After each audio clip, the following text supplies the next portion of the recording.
பகுதி 601. சரியாக அவள் யார்? கீதாவின் குரலை கேட்டவுடன் சற்று தூரத்தில் நின்றிருந்த அவன் மெதுவாக திரும்பி பார்த்தான்.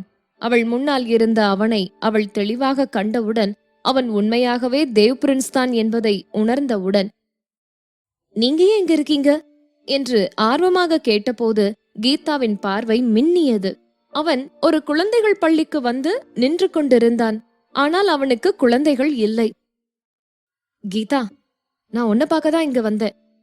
தேவ் பிரின்ஸ் கீதாவையே பார்த்தபடி மெதுவாக சொன்னான். அவளது அமைதியான தோற்றத்தை வைத்து பார்த்தால் அவன் தேடிக்கொண்டிருக்கும் பெண் அவள்தான் என்பதும், அவன் உண்மையில் அவனது மாயாதான் என்பதும் அவன் நீண்ட காலத்திற்கு முன்பே அவளை அறிந்திருப்பதாகவும் தோன்றியது அவனுக்கு. கொந்தளிப்பான அலைகள் ஏற்கனவே அவனது இதயத்தில் ஒரு பரபரப்பை ஏற்படுத்தியிருந்தன.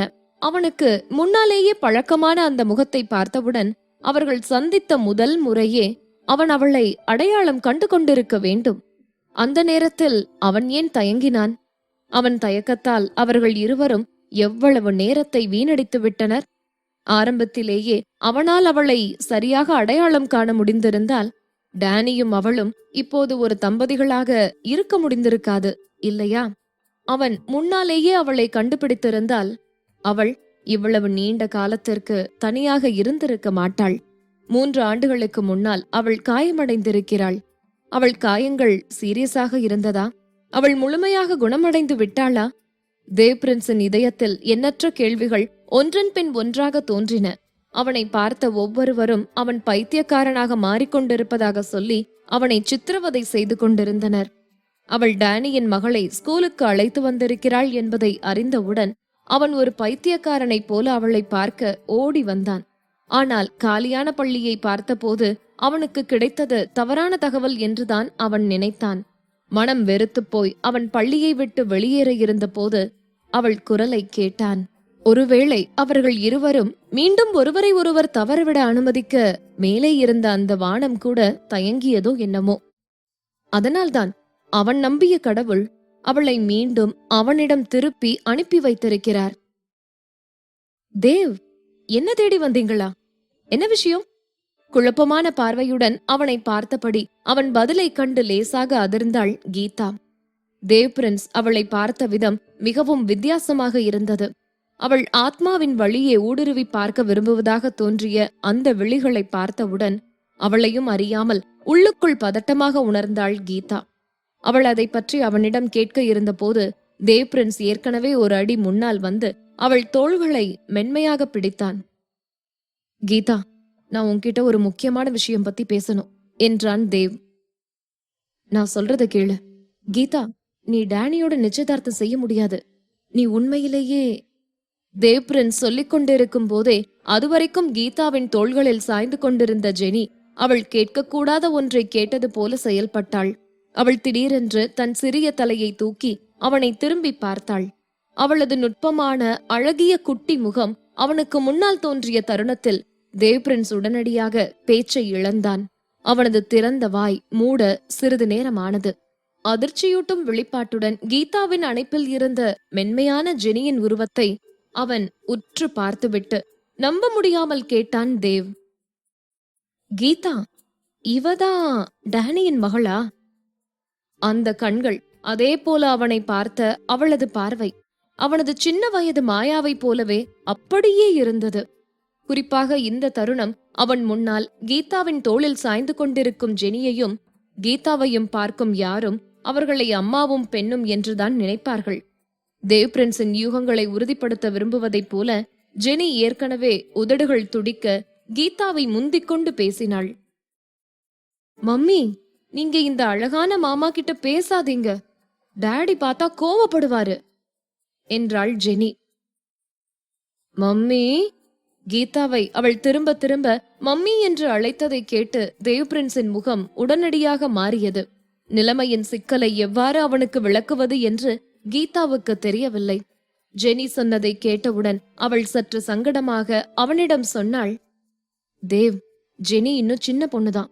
ஒரு குழந்தையோட வார்த்தைகள் யாருக்கும் எந்த தீங்கும் செய்யாது. தயவு செஞ்சு அவ சொன்னதை மனசுல வச்சுக்க வேண்டாம், பிளீஸ். கீதாவின் குரலில் லேசான வருத்தம் இருந்தது. கீதா இதை சொல்லிவிட்டு அவன் கொஞ்சம் முன்னால் சொன்னதுக்கு என்ன அர்த்தம் என்று அவனிடம் கேட்க நினைத்தாள். ஆனால் ஜெனியின் பெயரை கேட்டவுடன் தேவ் பிரின்ஸ் முழுமையாக எதையோ இழந்தவன் போல ஆனதை அவள் கவனித்தாள். நீண்ட நேரமாகியும் தேவ் ஒரு வார்த்தை கூட பேச முடியாமல் கீதாவையும் ஜெனியையும் வெறித்துப் பார்த்தான். மாயா, ஜெனி, அவள் டேனியின் மகளுக்கு தாயாக இருப்பாள் என்று அவன் ஒருபோதும் நினைத்திருக்க மாட்டான். அவர்கள் இருவருக்கும் உண்மையாகவே ஒரு குழந்தை இருக்கிறது. கீதா அவனது விசித்திரமான வெளிப்பாட்டை கண்டாள். அவள் கிளம்பலாம் என்று நினைத்து அங்கிருந்து நகர முயன்ற போது தேவ் பிரின்ஸின் ஆழ்ந்த குரல் திடீரென்று பின்னால் இருந்து பேசியது. கீதா, உன்னோட உண்மையான அடையாளம் என்னன்னு நீ தெரிஞ்சுக்க விரும்பலையா?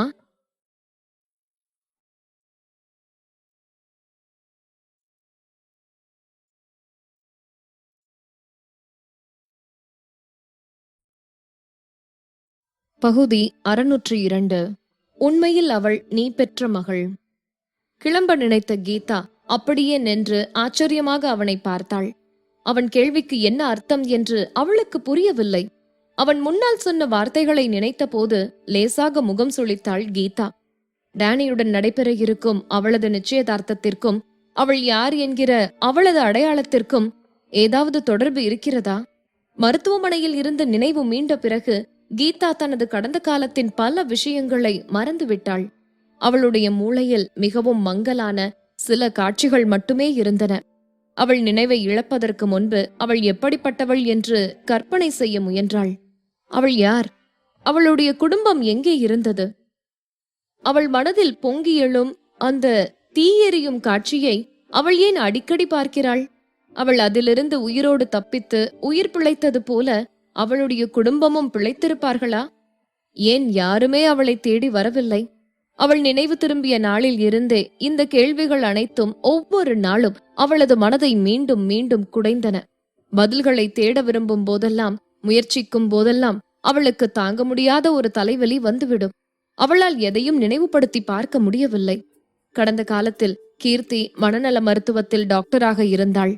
எப்பொழுதுமே அவளது பக்கத்தில் இருந்து அவளது கிளர்ச்சியான உணர்வுகளை கட்டுப்படுத்த கற்றுக் கொடுத்த கீர்த்தி மட்டும் இல்லை என்றால் அவளால் அவளது வலியில் இருந்து விடுபட்டு ஒரு புதிய வாழ்க்கையை தொடங்கி இருக்க முடியாது.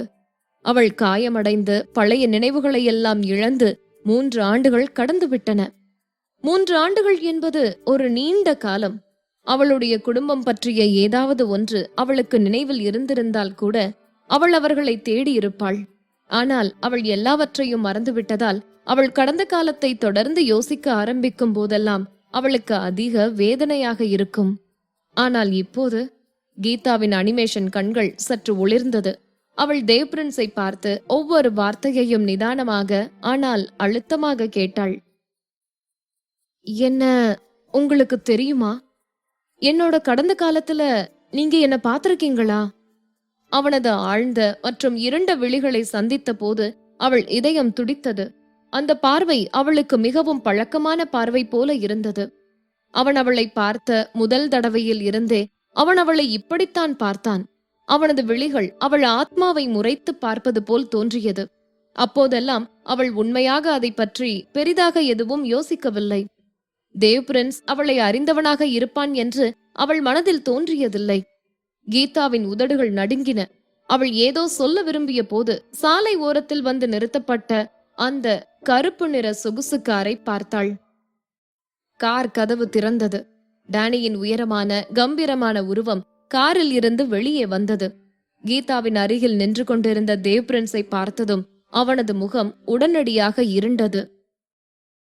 டாடி! அவனை பார்த்த உடனேயே கீதாவின் அணைப்பில் இருந்து நழுவிக்கொண்டு இறங்கி அவனை நோக்கி ஓடினாள் ஜெனி. அவள் சிறிய தலையை மேலே தூக்கி அவனை பார்த்தாள். அவன் கால்களை கட்டிப்பிடித்துக் கொண்டே, டாடி, மம்மி அழகான மாமா கிட்ட பேசிக்கிட்டு இருக்காங்க. அந்த மாமா உங்களை மாதிரியே ரொம்ப ரொம்ப அழகா இருக்காரு டாடி. ஜெனியின் குரலில் மகிழ்ச்சி பொங்கியது. கீதா திகைத்தாள். ஜெனி? அவள் நான் பெற்ற மகளாக இருக்க முடியாது. அவள் என் எதிரி. அவள் டானியோட உளவாளி. ஜெனி சொன்னதை டானி கேட்டுக்கொண்டே அவன் குனிந்து அவளை தூக்கினான். அவளது குட்டி முகத்தில் அன்பான ஒரு முத்தத்தை கொடுத்த பிறகு அவன் கீதாவை நோக்கி வந்தான். அருகில் வந்தவுடன் அவன் அவளை தழுவிக்கொண்டான். பிறகு அவன் தனது இருண்ட கண்களை திருப்பி தேவ் பிரின்ஸை பார்த்தான். தேவ் பிரின்ஸ், இன்னைக்கு காதலர் தினம். நீங்க பேசுறதுக்கு இன்னும் ஏதாச்சும் இருக்கா? முக்கியமான விஷயம் எதுவும் இல்லைன்னா நான் காதலர் தினத்தை கொண்டாட என்னோட வருங்கால மனைவியையும் எங்கள் மகளையும் அழைச்சுக்கிட்டு போலாமா? கீதா தனது வருங்கால மனைவி என்பதற்கு அவன் அதிக முக்கியத்துவம் கொடுத்தான். அத்துடன் அவர்களின் மகள் என்கிற வார்த்தைக்கும். அவர்கள் 3 பேரும் ஒரு சரியான அழகான குடும்பமாக தெரிந்தார்கள். தேவ் பிரின்ஸை பொறுத்தவரை அதற்கு மேலும் அவன் அங்கே இருந்தால் அவன் ஒரு தேவையற்ற பல்பாக இருப்பான். தேவ் பிரின்ஸ் ஏமாற்றமாக பார்த்தான். அவன் எதுவும் பேசுவதற்கு முன்பு சாலை ஓரத்தில் நிறுத்தப்பட்டிருந்த அவனது காரை நோக்கி டேனி நடக்க ஆரம்பித்திருந்தான். அவன் கை கீதாவின் இடுப்பை வளைத்து பிடித்திருந்தது. 3 பேர் கொண்ட குடும்பத்தினர் காரில் ஏறி கண்ணிமைக்கும் நேரத்தில் காணாமல் போயிருந்தனர். தேவின் உதவியாளன் தேவ் பிரின்ஸை நோக்கி வந்தான். அருகில் வந்தவுடன் மெதுவாக அவனை அழைத்தான் ஜீவா. தேவ் சார். தேவ் பிரின்ஸ் கீதாவை பார்க்க இவ்வளவு அவசரமாக ஓடி வந்ததை வைத்து அவன் கீதாவிடம் எல்லா உண்மைகளையும் சொல்ல போகிறான் என்று அவன் உதவியாளன் முதலில் நினைத்திருந்தான். ஆனால் கீதா டேனியோடு போவதை தேவ் பிரின்ஸ் இப்படி வெறுமனே பார்த்து கொண்டு நின்றிருப்பான் என்று அவன் ஒருபோதும் நினைக்கவில்லை.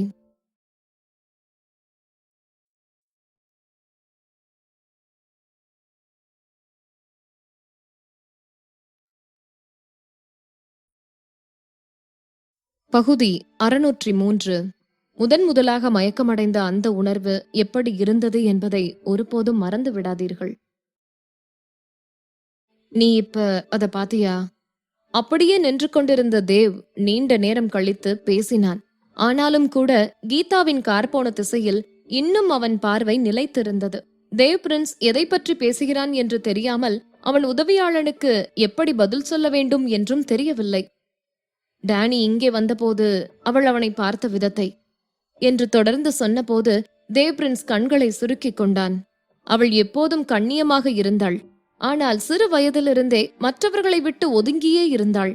அவளை நன்கு அறியாதவர்கள் அவள் ஒரு பொம்மையைப் போல நேர்த்தியானவள் என்று நினைப்பார்கள். ஆனால் அவள் அப்படி அல்ல. அவளை பற்றி மற்றவர்களுக்கு தெரியாதது என்னவென்றால், அவள் விரும்பிய ஒன்றை காணும்போது எல்லாம் அவளுடைய கண்கள் பிரகாசிக்கும். ஒரு முறை அவள் என்னை பார்க்க வேண்டும் என்று என்னால் முடிந்த அனைத்தையும் கொடுத்தேன், அவளுடைய கண்களில் அந்த பிரகாசத்தை பார்க்க. ஆனால் டேனி இன்று அதை சிரமமின்றி அடைந்திருக்கிறான். தேவ் பிரின்ஸ் பேசிய போது அவனது மென்மையான முகம் முழுவதும் ஏமாற்றத்தின் உணர்வு நிறைந்திருந்தது. பல ஆண்டுகளாக அவளை தேடும்போது அவன் அனுபவித்த எண்ணற்ற ஏமாற்ற நிலைகளுக்கு பிறகு அவன் அவளை கண்டுபிடிப்பான் என்று அவன் எதிர்பார்க்கவில்லை. கடைசியாக அவன் அவனது மாயாவை கண்டுபிடிக்கும் போது அவள் இனி அவனது மாயாவாக இருக்க மாட்டாள் என்று அவன் எதிர்பார்க்கவில்லை. இப்போது அவள் பக்கத்தில் டேனி இருந்தான். அவர்களுக்கு ஒரு அழகான மகள் கூட இருக்கிறாள். அந்த குழந்தைக்கு அனிமேஷன் செய்தது போன்ற கண்கள் இருந்தன. அவள் இளம் வயதில் கீதா பார்க்க எப்படி இருந்தாளோ அப்படியே இருந்தாள். அவன் இந்த 10 ஆண்டுகளில் இழந்தது அவனது நேரத்தை மட்டுமல்ல, அவன் அவளையே முழுவதுமாக இழந்து விட்டான். தேவ் சார், நீங்க நல்லா இருக்கீங்க இல்லையா? உதவியாளன் ஜீவா கவலையோடு கேட்டான். தேவ் பிரின்ஸ் எதை பற்றி பேசுகிறான் என்பதை அவனால் புரிந்து கொள்ள முடியவில்லை. ஆனால் தேவ் பிரின்ஸ் மிகவும் சோகமாக இருப்பதை காண முடிந்தது அவனால். அவனது பதிலுக்காக காத்திருக்காமல் அவசரமாக காரை எடுத்து வரப்போனான் ஜீவா. அதன் பிறகு தேவ் பிரின்ஸ் அந்த குழந்தைகள் பள்ளியில் நீண்ட நேரம் நிற்கவில்லை. தனது பங்களாவுக்கு திரும்பிய பின் நேராக அவனது அலுவலக அறைக்கு சென்றான் அவன். அந்த விசாலமான அலங்காரமான அலுவலக அறையில் விளக்குகள் எதுவும் எரியவில்லை. அது மாலை நேரம். அறை கொஞ்சம் இருட்டாக இருந்தது. சூரிய ஒளியின் ஆரஞ்சு கதிர்கள் ஜன்னல் மேல் பட்டு தெரித்தன. அது அந்த அறைக்கு சிறிது வெளிச்சத்தை கொடுத்தது.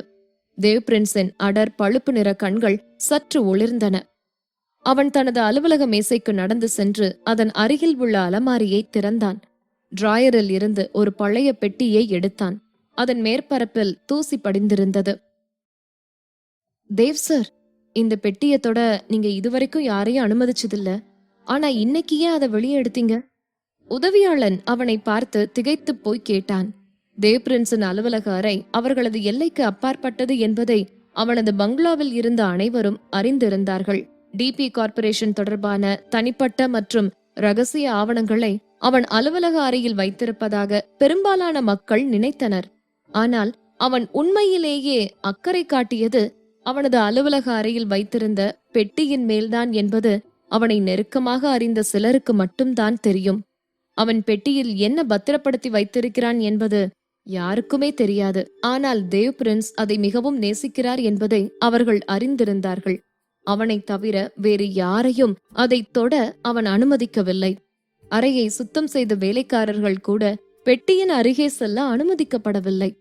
உதவியாளன் கேட்டவுடன் தேவ் பிரின்ஸ் பெட்டியை திறந்தான். அந்த பெட்டியின் உள்ளே இருப்பதை கண்டவுடன் அவன் உதவியாளன் ஜீவா மிகுந்த அதிர்ச்சி அடைந்தான். தேவ் பிரின்ஸின் இந்த புதையல் இவ்வளவு மலிவான விஷயங்களால் நிரம்பியிருக்கும் என்பதை அவனால் நம்ப முடியவில்லை. தேவ் பிரின்ஸ் அந்த பெட்டிக்குள் குவியலின் உச்சியில் கிடந்த பொம்மையை கையில் எடுத்தான். இது அவளுக்கு பிடித்த பொம்மை.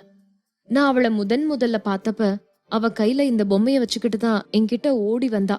என் பக்கத்துல வந்து அவ குதிகால உயர்த்தி நின்னு என்கிட்ட அந்த பொம்மைய கொடுக்க விரும்புறதா சொன்னா. அந்த பொம்மையின் வடிவமைப்பு ஓரளவு பழையதாக இருந்தாலும் அது ஒரு நேர்த்தியான பொம்மை. தேவ் பிரின்ஸின் எண்ணங்கள் முதல் முறையாக மாயாவை சந்தித்த போது நடந்த கடந்த கால நினைவுகளில் மூழ்கின. அது பிற்பகல். இன்றைக்கு மாதிரியே அன்றைக்கும் சூரியன் வானத்தில் இருந்து சோம்பேறித்தனமாக பிரகாசித்துக் கொண்டிருந்தது. தேவ் பிரின்ஸ் பொம்மை மீது தனது பிடியை இறுக்கிக் கொண்டான். அவன் அவளை விட வயதில் பெரியவன் என்றாலும் அவள் ஒரு இளவரசியை போன்ற கவுன் அணிந்திருப்பதை கண்ட தருணத்தில் அவன் மயக்கமடைந்தான்.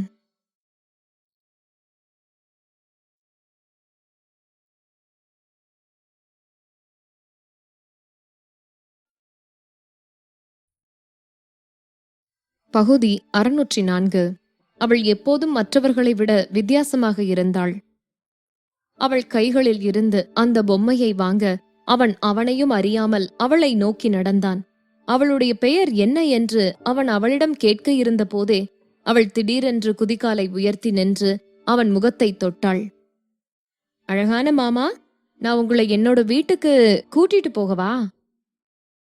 அவள் கேட்டபோது அந்த சிறிய கை அவனது இதயத்தையும் தொட்டது போல உணர்ந்தான் அவன். அவனது இதயம் ஒரு நிமிடம் நின்றுவிட்டு பிறகு துடிப்பதை தொடர்ந்தது. அப்போதிலிருந்து அந்த குட்டி பெண் அவனது இதயத்தில் ஒரு இடத்தை பிடித்தாள்.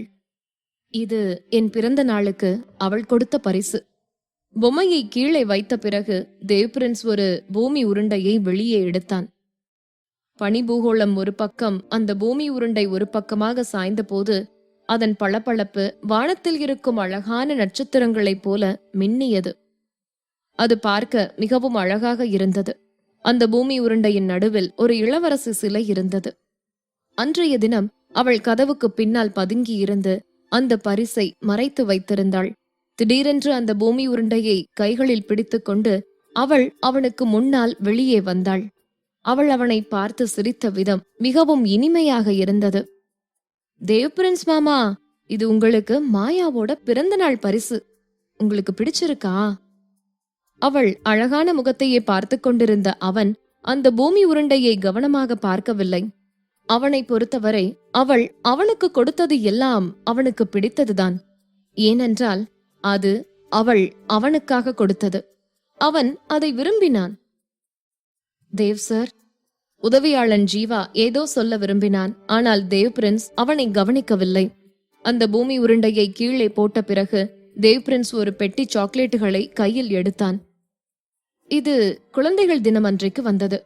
அவள் எனக்கு ஒரு பெட்டி சாக்லேட் கொடுத்தாள். அவள் மிகவும் வேடிக்கையானவள்னு உனக்கு தோணலையா? ஒரு பெண் எப்பவுமே ஒரு பையனை எப்படி பரிசு மழையால நனைய வைக்க முடியும்? தேவ் பிரின்ஸின் விரல்கள் மெதுவாக சாக்லேட் பெட்டியை தடவின. அவனது மாயா எப்போதும் தனித்துவமானவள். சிறு வயதில் இருந்தே அவள் விரும்பியதை, அவளுக்கு பிடித்ததை அடைவதற்கு அவள் பாடுபட்டாள். அதை பற்றி ஒருபோதும் புகார் சொல்ல மாட்டாள். உதவியாளன் திகைத்து போய் பார்த்தான். தேவ் பிரின்ஸ் எக்ஸ்பைரியான அந்த சாக்லேட் பெட்டியை மிகவும் அன்பாக பார்த்தபோது உதவியாளனுக்கு என்ன வார்த்தைகள் சொல்லி அவனை ஆறுதல் படுத்துவது என்று புரியவில்லை. அனைவருக்கும் நட்பாகவும் மென்மையாகவும் தோன்றிய ஒரு மனிதன் தேவ் பிரின்ஸ். ஆனால் உண்மையில் அவனது இதயத்தில் ஒரே ஒரு பெண்ணுக்கு மட்டுமே இடம் இருந்தது. அந்த பெண் அவன் முன்னால் இருக்கும்போது அவன் வேறு யாரையும் பற்றி கவலைப்பட மாட்டான். இது அவள் வரைந்த ஒரு வரைபடம். தேவ் பிரின்ஸ் பெட்டியில் உள்ள அனைத்து பொருட்களையும் தொடர்ந்து எடுத்து காட்டிக்கொண்டே இருந்தான். அவன் அவன் வீட்டை விட்டு படிக்க வெளிநாடு சென்றபோது அவனோடு எடுத்துச் சென்றவை இவை அனைத்தும். அவன் அந்த பெட்டிக்குள் வைத்திருந்த ஒவ்வொரு பொருளும் மாயாவின் தொடர்பானது. இவ்வளவு காலமும் அவன் அந்த பெட்டியை திறக்க துணியவில்லை. ஏனெனில் பெட்டியில் இருந்த அனைத்தும் அவன் மாயாவை எப்படி இழந்தான் என்பதை அவனுக்கு நினைவுபடுத்தும் என்று அவன் பயந்தான். அவன் அவளை கண்டுபிடித்ததும் அவளை இங்கே அழைத்து வந்து அவளுடன் சேர்ந்து அந்த பெட்டியை திறந்து பார்க்க வேண்டும் என்று அவன் எப்போதும் தனக்குத்தானே சொல்லிக் கொண்டான். அவர்கள் இருவரும் ஒன்றாக பகிர்ந்து கொண்ட நினைவுகள் இவையெல்லாம். ஆனால் இப்போது அப்படி செய்ய வேண்டிய அவசியம் இல்லை. இந்த பொருட்களை பொறுத்தவரை இனி அவளுக்கு எந்த அர்த்தமும் இல்லை.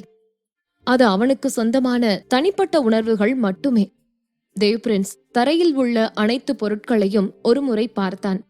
அதையெல்லாம் மீண்டும் பெட்டியில் அடுக்கி வைப்பதற்கு முன்பு ஒவ்வொன்றையும் சுத்தமாக துடைத்தான்.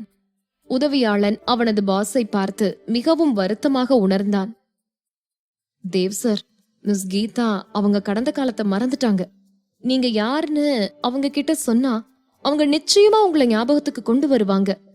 ஜீவா மெதுவாக சொன்னான். அவளை கண்டுபிடிக்க அவர்கள் அதிக நேரத்தையும் கடினமான முயற்சிகளையும் செலவிட்டிருந்தார்கள். இப்போது அவர்கள் கீதாவின் அடையாளத்தை சரிபார்த்தனர். இந்த நேரத்தில் தேவ் பிரின்ஸ் ஏன் அவனது முடிவை திடீரென்று கைவிடுகிறான் என்பதை அவன் உதவியாளனால் கண்டுபிடிக்க முடியவில்லை. அவன் இப்போதே உண்மையை அவளிடம் வெளிப்படுத்தி இருக்க முடியும். அவன் சொல்லியிருந்தால் கீதா அவனை அப்படி விட்டிருக்க மாட்டாள். குறைந்தபட்சம் அவள் அவனை ஒரு அந்நியன் போல தொடர்ந்து நடத்த மாட்டாள். அவர்கள் எப்படி இருந்தார்கள் என்று அவனால் இன்னும் அவளிடம் சொல்ல முடியுமா?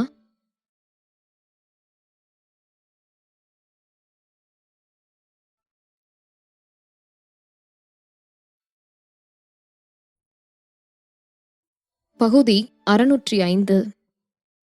ஜெய்ட் என்ற பாடலை பாட முழங்காலில் இறங்குங்கள். அவன் பேசும்போது தேவ் பிரின்ஸ் மெதுவாக எழுந்து நின்று தனது உதவியாளனை பார்க்க திரும்பினான். சூரியன் மறைந்திருந்தது. ஒளியின் இறுதி ஒளி வானத்திலிருந்து மறைந்தது. இரவு வீழ்ச்சியடைந்ததால் தேவ் பிரின்ஸை ஏமாற்றமடைய செய்தது. ஆம், நிச்சயமாக. அவனது உதவியாளன் ஒருபடி மேலே சென்றான். இந்த ஆண்டுகளில் நீங்கள் காத்திருக்கிறீர்கள், அவளை தேடுகிறீர்கள் என்று மிஸ் கீதா அறிந்திருந்தால் அவள் நிச்சயமாக தொடுவாள். தேவ் பிரின்ஸின் இருண்ட பழுப்பு நிற கண்கள் குறுகியது. விமானத்தின் ஒரு கோடு அவர்களை கடந்தது. விரைவில் அவர்கள் தங்கள் அமைதியான நிலையை மீண்டும் தொடங்கினர். அவனது உதவியாளனின் வார்த்தைகளுக்கு தேவ் பிரின்ஸ் பதிலளிக்கவில்லை. அதற்கு பதிலாக அவன் மது பாதாள அறையை நோக்கி நடந்து சென்று சிவப்பு வைன் பாட்டிலை வெளியே எடுத்தான். ஜன்னலுக்கு எதிராக சாய்ந்து தேவ் பிரின்ஸ் மௌனமாக மதுவை குடித்தான். இரவு வானத்தில் சந்திரன் தோன்றும் வரை காத்திருந்தான். கீதா, நாங்கள் ஒரே நிலவொளி வானத்தின் கீழ் இருக்கிறோம். இத்தனை ஆண்டுகளாக நீங்கள் மகிழ்ச்சியாக இருந்தீர்களா? உங்களுக்கு பிடித்த சகோதரர் தேவ் பிரின்ஸை நீங்கள் எப்போதாவது தவறவிட்டீர்களா? நிலவொளியின் கீழ் நாங்கள் கொடுத்த வாக்குறுதியை இன்னும் நினைவில் வைத்திருக்கிறீர்களா? நீங்கள் டேனிக்கு ஒரு மகளை பெற்றெடுத்தது எனக்கு எவ்வளவு பொறாமை என்று உங்களுக்கு தெரியுமா? அவள் மிகவும் கீழ்ப்படிதலும் அபிமானமும் உடையவள். நீ சிறு வயதில் எப்படி இருந்தாயோ அவள் இப்போது உன்னை போலவே இருக்கிறாள். கீதாவின் வாழ்க்கை இப்போது மிகவும் ஆனந்தமாக இருப்பதை பார்த்த தேவ் பிரின்ஸ் அவரை மறந்துவிட்டாலும் அவரது இதயத்தில் மனக்கசப்பு இல்லை. டேனியல் குடும்ப வில்லா.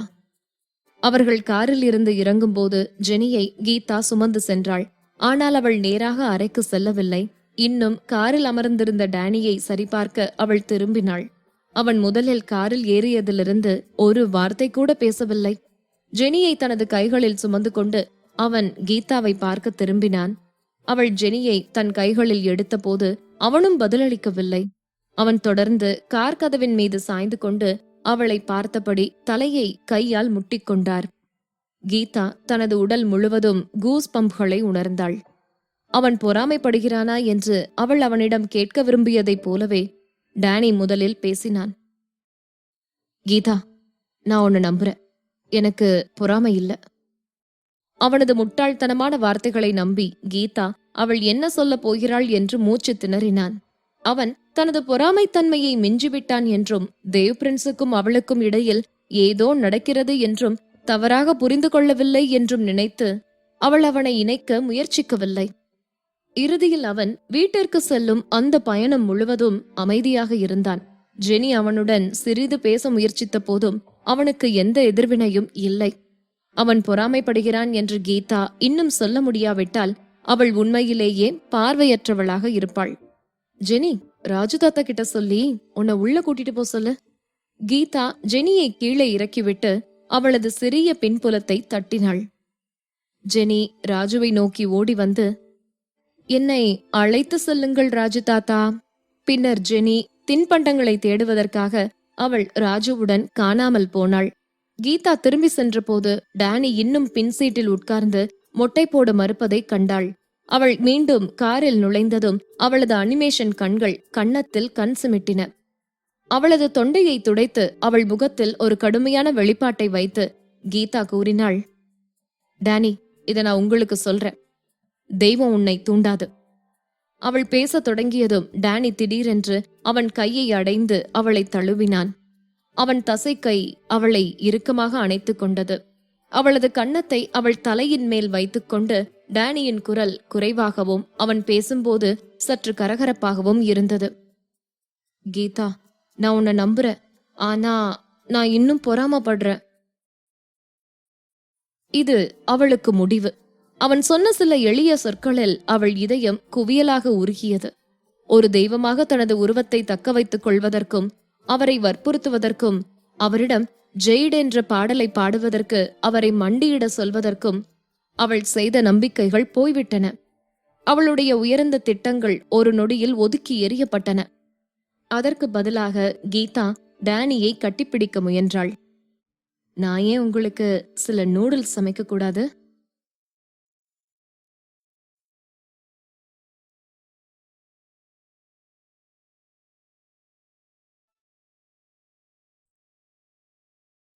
பகுதி 606. வித்தியாசமான தேவ் பிரின்ஸ். கீதா, தேவ் பிரின்ஸ் கிட்ட இருந்து விலகியிரு.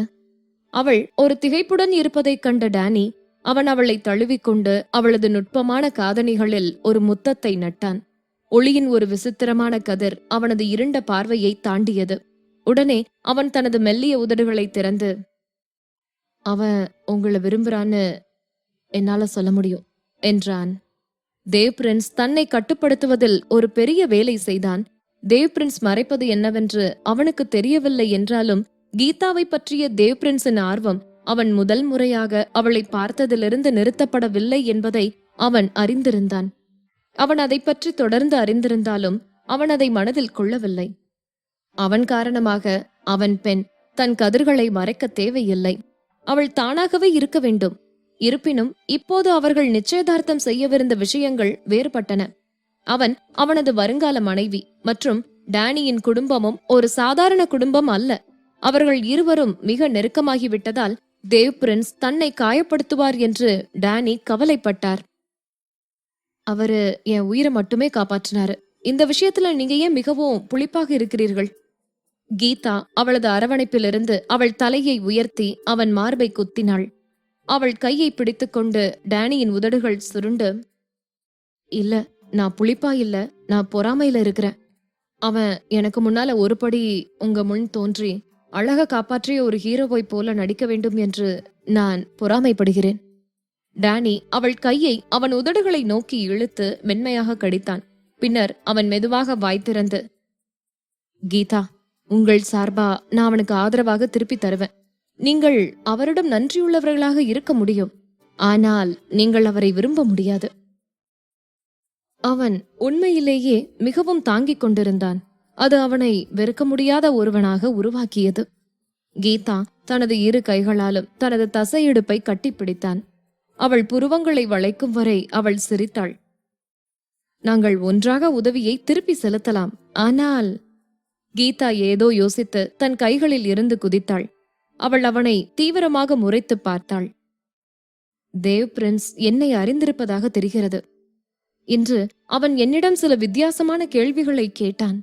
அவளுடைய வார்த்தைகளின் தெளிவின்மையை உணர்ந்த கீதா மீண்டும் மீண்டும் அவற்றை சொன்னாள். அவன் என்ன கடந்த காலத்திலிருந்து அறிந்திருப்பதாக தெரிகிறது. என்ன? நீ என்ன சொன்ன? டேனியின் வெளிப்பாடு சற்று மாறியது. எனக்கு உறுதியா தெரியல. அவன் என்கிட்ட பேச ஆரம்பிச்சப்போ நீங்க வந்துட்டீங்க. கீதா தனது இரு கன்னங்களையும் டேனியின் மார்புக்கு எதிராக முடுக்கிக் கொண்ட போது அவள் தலையை சாய்த்து தேவ் பிரின்ஸ் என்ன சொன்னான் என்று யோசித்தாள். அவன் அவளை உண்மையில் அறிந்திருக்க முடியுமா? கடந்த காலத்தில் அவள் எப்படிப்பட்டவள்? அவன் அவளை உண்மையிலேயே அறிந்திருந்தால் அவளுடைய குடும்பத்தையும் அவன் அறிந்திருக்கிறானா? கீதாவின் இதயத்தில் ஏராளமான கேள்விகள் எழுந்தன. அவளுக்கு உடனடியாக தேவ் பிரின்ஸை தேடி இந்த கேள்வியை பற்றி அவனிடம் கேட்க வேண்டும் என்ற வலுவான வேண்டுகோள் இருந்தது. இருப்பினும் டானி மற்றும் ஜெனி பற்றி நினைத்த தருணத்தில் அவள் தயங்கினாள். அவள் இப்போது மிகவும் ஆனந்தமான வாழ்க்கையை வாழ்ந்து கொண்டிருக்கிறாள். அவன் மிகவும் ஆழமாக நேசித்த ஒருவரை மற்றும் ஒரு அபிமானமான மகளை வைத்திருக்கிறாள். அவள் கடந்த காலத்தை ஏற்கனவே மறந்துவிட்டதால் அவள் நினைவில் வைக்க முயற்சிக்க கூடாது. ஒருவர் எதிர்நோக்க வேண்டும். அவள் இப்போது வாழ்ந்த வாழ்க்கை மிகவும் ஆனந்தமாக இருந்தது. அது மிகவும் ஆனந்தமாக இருந்தது. அவள் கொஞ்சம் அசௌகரியமாக உணர்ந்தாள். எல்லாவற்றையும் மிக எளிதாக கடந்து வந்து விட்டாள் என்கிற உணர்வை அவள் தொடர்ந்து கொண்டிருந்தாள். அவளுக்கு உதவ முடியவில்லை. ஆனால் தொடர்ந்து அவளது காட்டு கற்பனையில் மூழ்கி அவள் எல்லாவற்றையும் இழக்க நேரிடும் என்று கவலைப்படுகிறாள். உன்னோட கடந்த காலத்தை நினைவுல வச்சுக்க விரும்புறியா? டானி தனது இரு கைகளாலும் அவள் முகத்தை பிடித்தபடி அவன் ஆழ்ந்த மற்றும் இருண்ட விழிகளால் அவளை உறுதியாக முறைத்தான். அவன் கண்களுக்குள் இருந்த ஆழ்ந்த காதலில் அவள் மூழ்குவது போல தோன்றியது. அவள் ஏதாவது செய்ய விரும்பும் வரை அவன் எப்போதும் அவனுடைய ஆதரவையும் நிறுவனத்தையும் கொடுக்க தயாராக இருப்பான். எனக்கு தெரியல டானி. கீதா கொஞ்சம் தயங்கினாள். அவள் அவனது பார்வையை சந்தித்த போது அவள் உதடுகளை பதட்டத்துடன் பின்தொடர்ந்து தன்னை தழுவிக்கொண்டாள். அவள் அவனை இரு கைகளாலும் இறுக்கமாக அணைத்துக் கொண்டாள். எவரும் தங்கள் கடந்த காலத்தை கண்டுபிடித்து அவர்கள் எந்த வகையான மனிதர் என்பதை கண்டறிய விரும்புவார்கள். இருப்பினும் தேவ் பிரின்ஸின் எதிர்வினை கொஞ்சம் வித்தியாசமானது என்று அவள் உணர்ந்தாள். அவள் டானியுடன் நிச்சயதார்த்தம் செய்ய முடியாது என்றும் அவன் சொன்னான். இதன் மூலம் அவன் சரியாக என்ன சொன்னான்? இதை நினைத்த தருணத்தில் அறியப்படாத எதிர்ப்பை கீதா உணர்ந்தாள். டானி அவளது அசௌகரியத்தை உணர்ந்தான். அவளது பெரிய கைகளால் அவள் தலையின் பின்புறத்தை தட்டி அவன் அவள் சிறிய தலையை மெதுவாக அடித்தான்.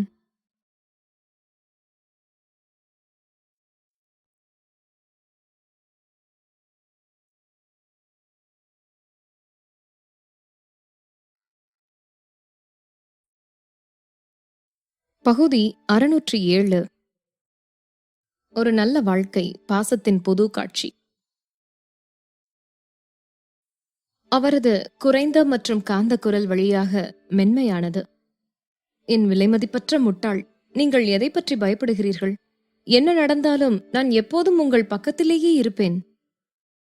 இருப்பினும் பரிதாபமாக செயல்படுவதன் மூலம் என் நூடுல் நலனை எனக்கு தருவதை தவிர்க்கலாம் என்று நீங்கள் நினைத்தால் நீங்கள் கனவு காண முடியும் என்பதை நான் இப்போது உங்களுக்கு சொல்ல வேண்டும்.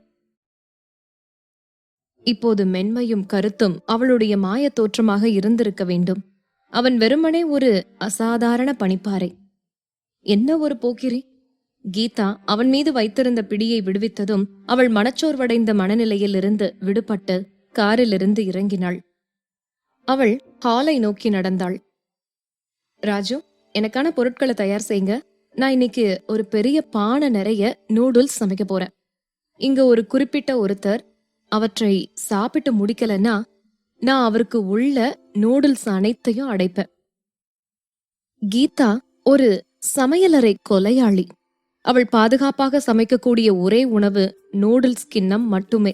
இது அவளுக்கு மிகவும் பெருமையாக இருந்தது. இந்த நூடுல்ஸை சமைக்கும் போது அவள் மிகவும் மெல்லியவளாக இருந்தாள். அவள் வான்வழி செல்லப் போகிறாள் போல இருந்தது. அவள் தலையை சுற்றி கொண்டிருந்த போது சமையலறை கதவுக்கு எதிராக சாய்ந்திருந்தவனை பார்த்தாள். அவள் பொருட்களை வெட்டும்போது இடைவிடாமல் முணுமுணுத்தாள். டானி, என்ன போன்ற ஒரு காதலிய இந்த வாழ்க்கையில கண்டுபிடித்ததற்கு நீங்கள் உங்கள் முந்தைய வாழ்க்கையில விண்மீன காப்பாற்றி இருக்கணும். நான் மிகவும் அழகாகவும் என் வேலையில திறமையாகவும் இருக்கிறது மட்டுமில்லாம சுவையான நூடுல்ஸ் கூட சமைக்க முடியும். தெய்வங்கள் குறிக்கப்பட வேண்டும். என்னை சுற்றிலும் கட்டளையிடும் தைரியம் உள்ள ஒரே ஒரு கண்மூடித்தனமான நபர் நீங்கள்தான். இது இன்று காதலர் தினம் என்பதை கணக்கில் எடுத்துக்கொண்டேன். இல்லைனா நான் நிச்சயமா சில நொடிகள்ல உங்களை பேச்சுலர் ஆக்கியிருப்பேன். நான் ஒரு மகளை பெற்றெடுத்ததால நான் உங்களை தேர்வு செய்யணும்னு நீங்க நினைக்க வேண்டாம். தெய்வங்களுக்கு அதிக கிராக்கி இருக்குது. நான் திருமணம் செஞ்சுக்கிட்டாலும் எனக்கு முன்னால முழங்கால இறங்க தயாரா இருக்கக்கூடிய ஆண்களின் எண்ணிக்கை முழு வீதியையும் நிரப்பக்கூடும். இன்னும் திருமணம் ஆகாத ஒரு தெய்வங்கிறது ஒரு புறம் இருக்கட்டும். டானி தனது கைகளை தாண்டி மெல்லிய உடலுடன் சமையலறையின் நுழைவாயிலில் நின்றபோது பரந்த சமையலறை பகுதி கொஞ்சம் இறுக்கமாக தெரிந்தது. அவள் சொல்வதை கேட்டதும் சமையலறைக்கு வெளியே நின்ற ஊழியர்களின் வெளிப்பாடுகள் உடனடியாக மாறின. டானி ஃபேமிலி வில்லாவில் யாரும், அந்த மாளிகையில் யாரும் டானியுடன் அப்படி பேச துணியவில்லை. அவன் கோபப்படுவான் என்று எல்லோரும் கவலைப்பட்டனர். அவன் கீதாவை நோக்கி உலா வருவதை பார்த்து அவர்கள் அனைவரும் மிகவும் பயந்து கண்களை மூடிக்கொண்டனர். ஏனெனில் கீதா ஒரு துடிப்பை பெறும் காட்சியை காண தாங்க முடியவில்லை. இருப்பினும் அடுத்த நொடியில் அவன் கீதாவை தனது அரவணைப்பிற்குள் இழுத்ததை அவர்கள் கண்டார்கள். அவன் தலையை தாழ்த்தி அவள் கன்னத்தில் ஒரு முத்தத்தை கொடுத்தான். அவன் சற்று வாய் திறந்து, இது போன்ற அழகான, கனிவான, மென்மையான, நல்லொழுக்கமுள்ள வருங்கால மனைவிய நான் கண்டேன்கிறது ஒரு ஆசிர்வாதம் என்றான். கீதா திகைத்தாள். எல்லோரும் தான். இந்த திடீர் பாசக்காட்சியை கண்டது கிளர்ச்சியாக இருந்தது. ஒரு கண் சிமிட்டலில் முன்பு சமையலறை நுழைவாயிலில் திரண்டிருந்த கூட்டம் கலைந்து சென்றது. நீங்க வார்த்தைகளால நல்லவர் டானி. இது உங்களுக்கு கிடைத்த வெகுமதி. கீதா சாதாரணமாக ஒரு தக்காளியை வெட்டி அவனது வாய்க்கு அனுப்பினாள். ராஜு டானிக்கு ஓசிடியை நினைவூட்டவிருந்தார். மேலும் ஒருவரின் கையிலிருந்து வழங்கப்படும் எதையும் அவன் சாப்பிட மாட்டான். அவர் இதை சொல்வதற்கு முன்பு டானி ஏற்கனவே தலையை தாழ்த்தி அவள் கையில் இருந்த தக்காளியை சாப்பிட்டார். அவன் வசதியாக அவள் விரல்களை நக்கினான். ராஜு திகைப்புடன் பார்த்தார். வயதானவர்களை அவர்கள் பகிரங்கமாக காட்டிய பாசத்திலிருந்து காப்பாற்றக்கூட அவர்கள் விரும்பவில்லை. இனிமேல் தொடர்ந்து பார்ப்பதை அவரால் தாங்க முடியவில்லை. ராஜு திரும்பி நடந்து சென்றார். வெறித்தனமான, நெருக்கமான டானி மற்றும் கீதா ஆகியோர் மட்டுமே சமையலறையில் எஞ்சி இருந்தனர். டானி தனது தக்காளியை சாப்பிட்டு முடித்த பிறகும் அவளை கட்டிப்பிடித்துக் கொண்டிருந்தான். அவள் சென்ற எல்லா இடங்களிலும் அவன் அவளை பின்தொடர்ந்ததால் அவர்கள் இருவரும் இரட்டையர்களை போன்றவர்கள். அவன் தன் பெரிய மற்றும் உயரமான உருவத்துடன் அவளை முழுவதுமாக மூடிக்கொண்டான். அவள் எல்லா பொருட்களையும் பானையில் இறக்கிவிட்ட பிறகு அவன் மார்பில் சாய்வதற்கு முன்பு தண்ணீர் கொதி வரும் வரை காத்திருந்தாள். டானி அந்த வாய்ப்பை பயன்படுத்திக் கொண்டு அவளை கட்டிப்பிடித்தான். அவன் தன் தலையை தாழ்த்தி அவள் கழுத்தில் மெதுவாக முத்தமிட்டான். பின்னர் அவன் அவளது கவர்ச்சியான காலர் போனின் வரிகளை பின்பற்றி அவன் வழியில் முத்தமிட்டான்.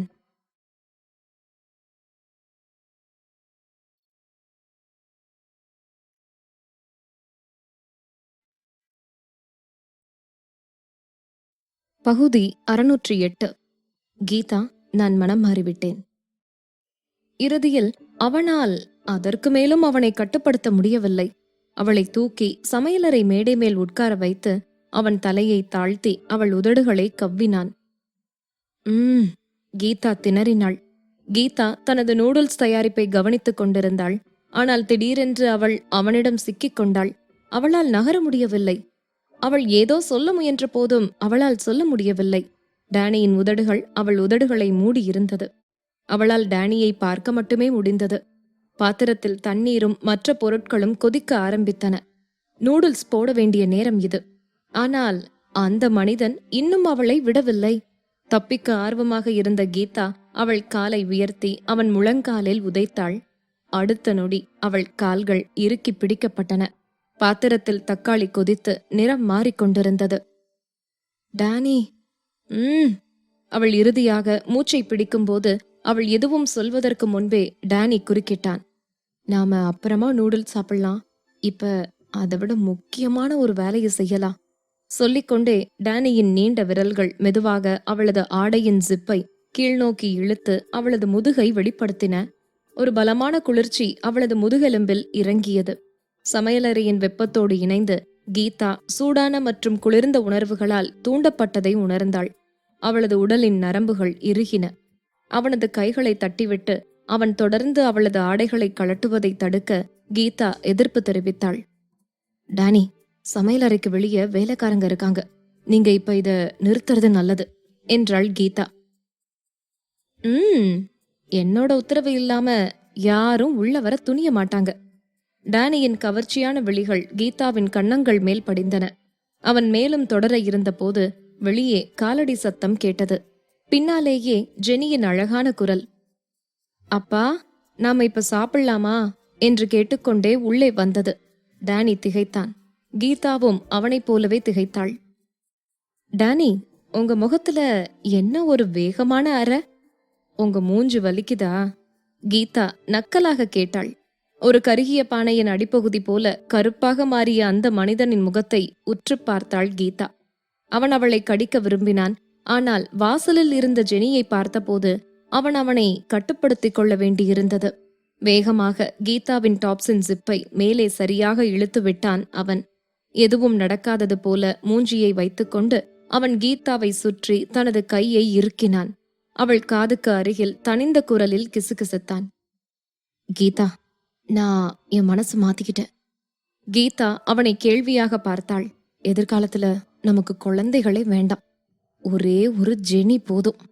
டானி கடுப்பாக சொன்னான். கீதா அவனை திகைத்து போய் பார்த்தாள். அவன் தனது மகளுக்கு ஒரு மென்மையான அப்பாவாக இருந்தான். அவனது சிறிய இளவரசி கிட்டத்தட்ட அவன் ரத்தம் கக்கும் அளவிற்கு அவனை எரிச்சலூட்டி இருந்தாலும் டானி எப்போதும் அவளை தனது கைகளில் சுமக்க முன்முயற்சி எடுத்தான். கீதா நூடுல்ஸை சமைத்து முடித்ததும் ஜெனியின் சிறிய கிண்ணத்தில் கொஞ்சம் நூடுல்ஸை போட்டு எடுத்துக்கொண்டு டைனிங் அறைக்கு கொண்டு சென்றாள். ராஜு ஜெனியின் உயரமான நாற்காலியை கொண்டு வந்து போட்டார். ஜெனி சரியாக உட்கார்ந்த பின் கீதா நூடுல்ஸ் கிண்ணத்தை அவள் முன் வைத்தாள். ஜெனி அவளாகவே சுதந்திரமாக சாப்பிட்டுக் கொள்ள முடியும். அவள் சிறிய கரண்டியை கையில் பிடித்துக்கொண்டு நூடுல்ஸை அள்ளி அள்ளி அவள் வாய்க்குள் திணித்தாள். நூடுல்ஸ் ரொம்பவே சூடாக இருந்த போதும் ஜெனி அதை பொறுக்க முடியாமல் சாப்பிட்டுக் கொண்டிருந்தாலும் அவளின் நாக்கு சுட்ட போது அவள் அழவில்லை. அதற்கு பதிலாக அவள் வாயை திறந்து நூடுல்ஸை முழுங்குவதற்கு முன்னால் வாயில் வைத்த நூடுல்ஸை ஆற வைக்க சில முறைகள் ஊதினாள். பிறகு அவள் தொடர்ந்து நூடுல்ஸை ஸ்பூனால் எடுத்து எடுத்து வாயில் போட்டாள். அடடா, என்ன ஒரு உணவு பழக்கம்! மனதிற்குள் நினைத்தவாறே டானி மீண்டும் சமையலறைக்கு செல்ல திரும்பினான். ஆனால் கீதா ஏற்கனவே 2 கிண்ணங்கள் நூடுல்ஸுடன் வெளியே நடந்து வந்து கொண்டிருந்தாள். அவன் ஒரு நாற்காலியை வெளியே இழுத்து போட்டு அமரும் போதே அவள் ஒரு கிண்ணத்தை அவன் முன்னால் வைத்தாள். அவர்கள் இருவரும் ஒரு வார்த்தை கூட பேசவில்லை. ஆனாலும் அவர்களுக்கு ஒரு இணையர்களின் கெமிஸ்ட்ரி இருந்தது. 3 பேர் கொண்ட அந்த குடும்பம் எளிமையான இரவு உணவை சாப்பிட்டுக் கொண்டிருந்தது. ஆனால் டைனிங் அறையில் சூழ்நிலை ஒப்பிட முடியாத அளவிற்கு மனதை கவர்வதாக இருந்தது. டானி, என்னோட காதலர் தின பரிசு எங்க? சாப்பிட்டு முடித்த பிறகு திடீரென்று ஞாபகம் வந்தது போல கீதா கேட்டாள். அவள் சமையலறையில் இருந்தபோது டானி இந்த காதலர் தினத்திற்கு கீதாவுக்கு அவளை ஆச்சரியப்பட வைக்கும்படி என்ன பரிசு தருவான் என்று கிசுகிசுப்பாக பேசிக்கொண்டது அவள் காதில் விழுந்தது. ஆனால் அவள் சமையல் வேலையில் மும்முரமாக இருந்ததால் அவர்கள் என்ன பேசுகிறார்கள் என்பதில் அவளால் முழு கவனமும் செலுத்த முடியவில்லை. அதன் பிறகு டானி அங்கே வந்தான். எல்லோரும் அவனை பார்த்து பயந்து விட்டார்கள். அவன் அவளுக்காக ஒரு பரிசை தயார் செய்திருப்பதாக நினைத்து கீதா மேஜையின் குறுக்கே சாய்ந்து டானியை நோக்கி அவள் கைகளை நீட்டினாள். மை ஆச்சரியம் ப்ளீஸ் என்றாள் அவள் ஆசையாக.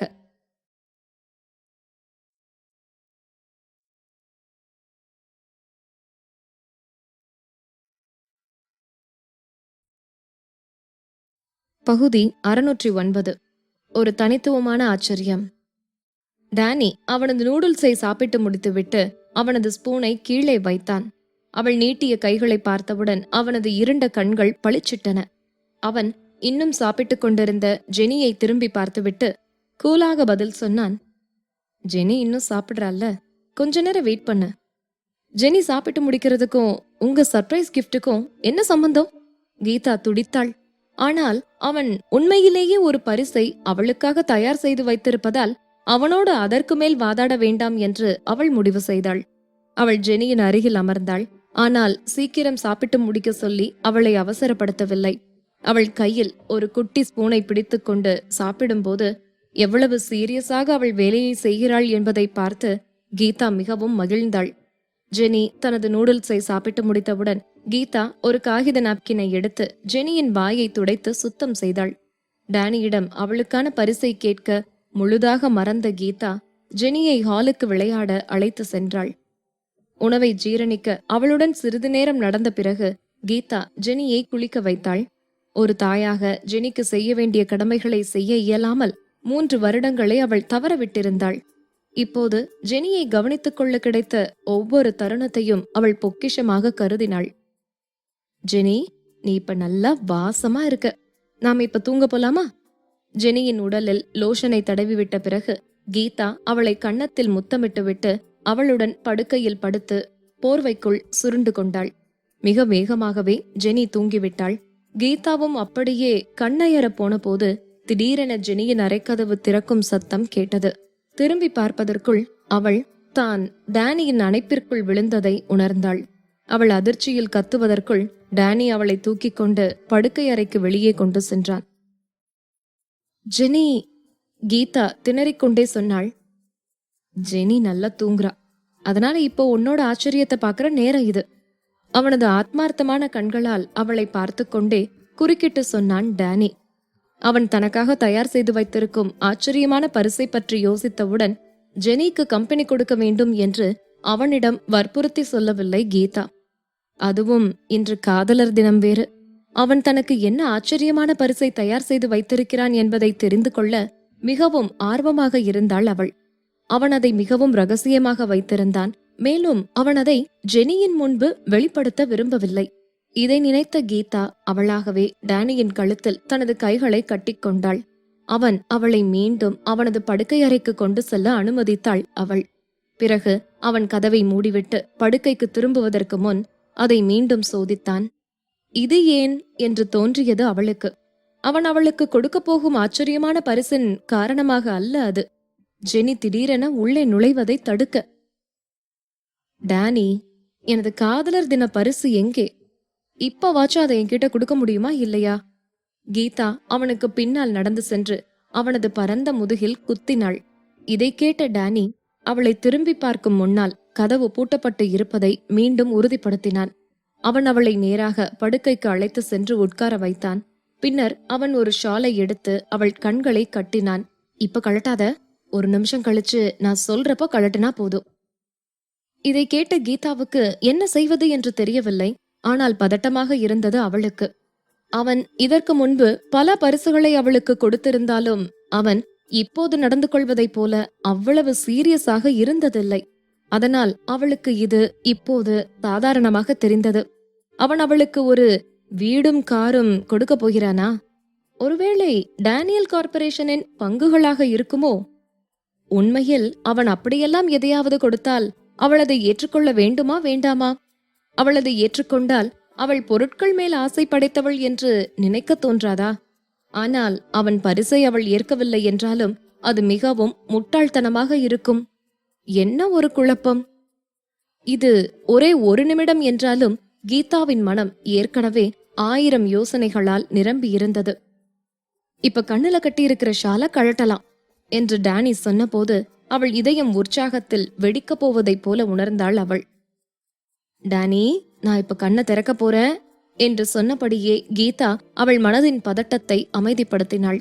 ஆர்வத்தோடு அவள் கண்களை திறந்த போது அவள் கற்பனை செய்த ஆச்சரியங்களில் ஒன்று கூட இல்லை. அதற்கு பதிலாக டேனிதான் அவள் முன்னால் முழுதாக நின்று கொண்டிருந்தான்.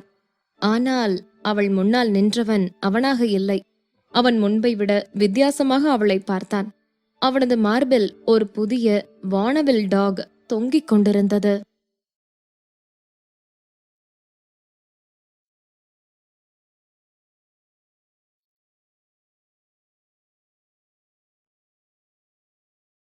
பகுதி 610. வெறுப்புடன் நிராகரிக்கப்பட்டது. அவன் அவளுக்கு அவனையே பரிசாக கொடுக்கிறானா? அவள் பார்ப்பதை நம்ப முடியாமல் கீதா கண்களை தடவினாள். நீண்ட நேரம் அவள் அதே நிலையில் அசையாமல் உட்கார்ந்திருந்தாள். அவளுடைய சொகுசு கார் எங்கே? அவளுடைய சொகுசு மாளிகை எங்கே? டேனியல் நிறுவனத்தின் பங்குகள் எங்கே? எல்லா வம்புகளுக்கும் பிறகு அவன் அவளுக்காக தயார் செய்த ஆச்சரியமான பரிசு இதுதானா? டேனி, நீங்க இப்ப எனக்கு கொடுக்கும் இந்த பரிசு எனக்கு பிடிக்கலன்னா அதை நான் நிராகரிக்க முடியுமா? அவள் கண் சிமிட்டியபடி டேனியிடம் கேட்டாள். அவளது அழகிய விரல்களால் அவன் மார்பில் ஓங்கி அடிக்கும் ஆசையை அவளால் எதிர்க்க முடியவில்லை. இளஞ்சிவப்பு நாடா டேனியின் உடலில் சுற்றப்பட்டு அவனது மார்பின் முன்னால் ஒரு வில் போல முடிச்சு போடப்பட்டிருந்தது. இது அவனது உறுதியான உடற்கட்டுக்கு முற்றிலும் மாறுபட்டதாக இருந்தது. ஓ, உனக்கு ரிஜெக்ட் பண்ண தைரியம் இருக்கா? பதில் கேள்வி கேட்டபோது டேனியின் கண்கள் இருண்டன. அவள் கைகளை பிடித்து இழுத்து அவசரமாக அவன் அந்த சிவப்பு நாடாவை அவிழ்க்க வைத்தான். இப்ப நீ என்னோட கிஃப்டை ஏத்துக்கிட்ட, அதனால நீ இனிமேல் அதை ரிஜெக்ட் பண்ண முடியாது என்றான் டேனி சிரித்துக்கொண்டே. கீதா திகைப்போடு அவனை பார்த்தாள். உனக்கு சந்தேகம் ஏதாச்சும் இருந்தா நீ முதல்ல உன்னோட கிஃப்ட சோதிச்சு பார்க்கலாம். ஏன்னா இந்த கிஃப்டோட தரத்துக்கு என்னால உத்தரவாதம் கொடுக்க முடியும். அதோட அது நீண்ட கால சக்திய கொண்டுள்ளதுன்னோ என்னால உறுதியா சொல்ல முடியும். இது ஒரு வகையான அரிதான கிஃப்ட். இது நீ வேற எங்கேயும் பார்க்கவும் முடியாது, வாங்கவும் முடியாது. சொல்லிக்கொண்டே டேனியின் உடல் முன்னோக்கி சாய்ந்து கீதாவின் மேல் அழுத்தியது. அந்த மயக்கும் முகத்தில் இருந்த அத்தனை அம்சங்களும் சரியாக, அழகாக, கவர்ச்சியாக இருந்தது. தூரத்தில் இருந்து பார்க்கும்போது அவன் ராஜக்களை உடையவனாகவும் எல்லாரையும் விட மேன்மையானவனாகவும் தோன்றினான். அவன் கண்களை உற்று பார்க்க யாரும் துணிய மாட்டார்கள். ஆனால் நெருக்கமாக இருந்து பார்க்கும்போது அவன் புத்திசாலித்தனமாகவும் மர்மமாகவும் தோன்றினான். அவனது முகத்தில் இருந்து ஒருவரால் அவரது கண்களை அவ்வளவு சுலபமாக விலக்கி பார்க்க முடியாது. டேனியின் சூடான மூச்சுக்காற்று கீதாவின் முகத்தை வருடியது. அது ஒரு சிறிய மென்மையான நகம் அவள் தோலை உரசி கூசச் செய்வது போல அவளை உணர வைத்தது. அவளுக்கு என்ன செய்வது என்று தெரியவில்லை.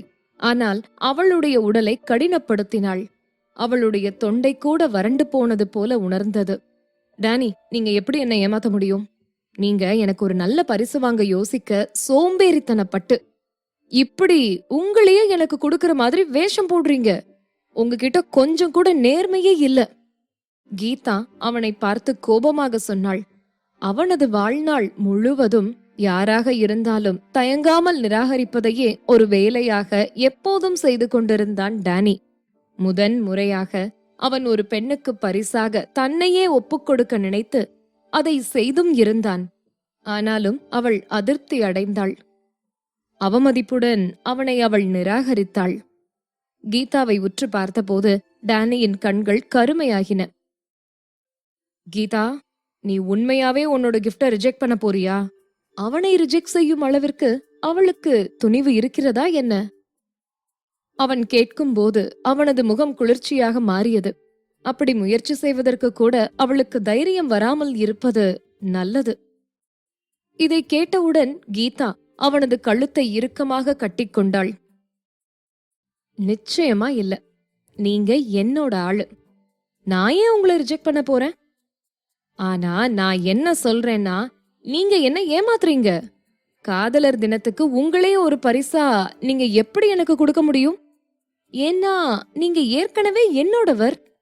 என்னுடையதா இருக்க உன்னையே நீங்க எனக்கு பரிசா தர விரும்புறீங்களா? இது என்ன மாதிரியான ஆச்சரியம்? கீதா கடுப்பாக கேட்டாள். இனிமேல உங்களுக்கு எந்த பரிசையும் வெளியில இருந்து வாங்க நான் முயற்சி பண்ண மாட்டேன். அதுக்கு பதிலா நான் ஒரு கிஃப்டாக என் மேல மாட்டிக்கிட்டு உங்களுக்கு ஒரு ஆச்சரியமான கிஃப்டா கொடுக்கறேன். உங்களுக்கு அப்படி வேணுமா?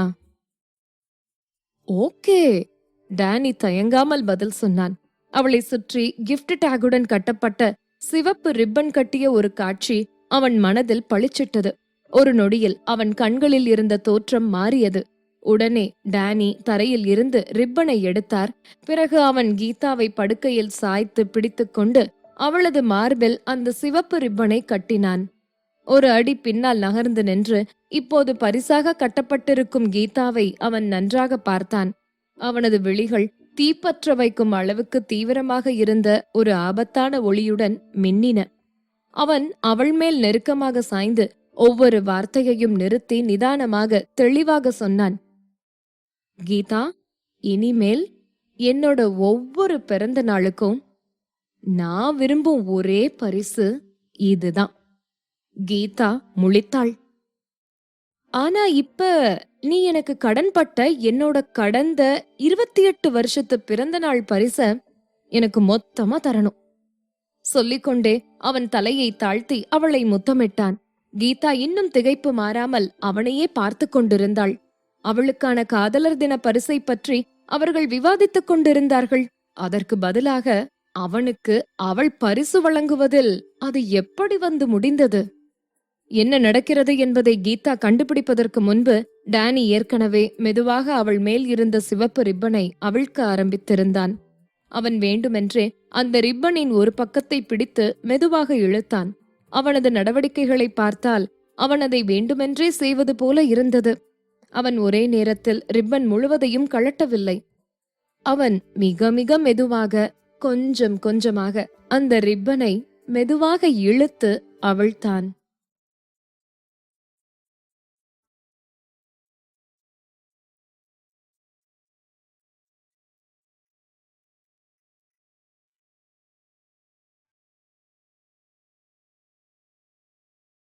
பகுதி 611.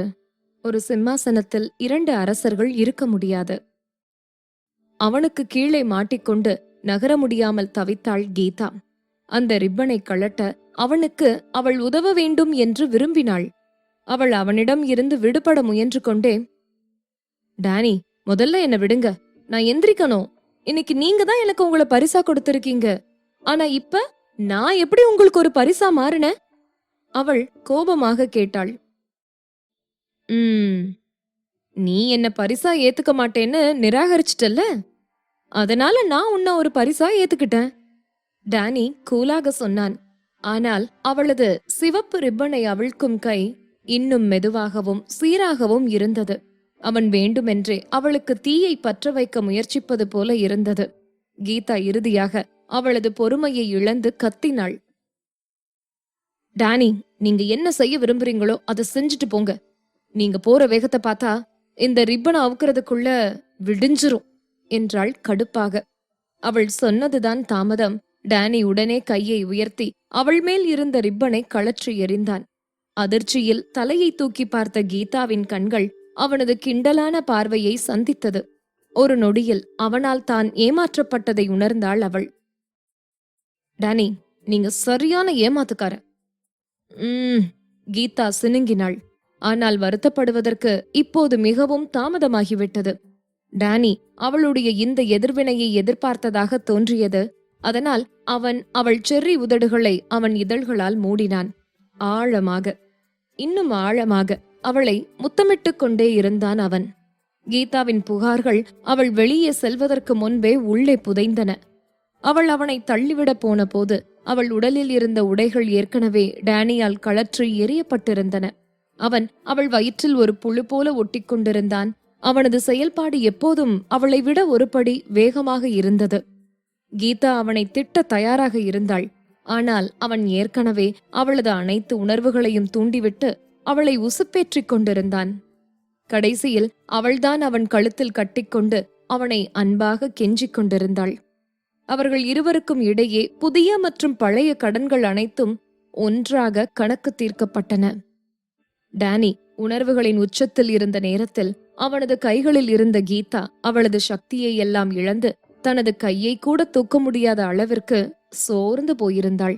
அவளுக்கு போதுமா என்று அவன் அவளிடம் கேட்டபோது அவளால் பதிலாக முணுமுணுக்க மட்டுமே முடிந்தது. அவள் அவனை கடிக்க விரும்பினாள். ஆனால் அதை செய்ய அவளுக்கு சக்தி இல்லை. கடைசியில் தூங்கப் போவதற்கு முன்பு அவன் சுத்தம் செய்ய அவளை குளியல் அறைக்கு தூக்கிக் கொண்டு போனான். கீதாவால் அதை அனுமதிக்க மட்டுமே முடிந்தது. இருவரும் ரெஃப்ரெஷ் பண்ணிவிட்டு வெளியே வந்தார்கள். போர்வையை இழுத்து போர்த்திக் கொண்டு மிக விரைவாக தூக்கத்தில் விழுந்தாள் கீதா.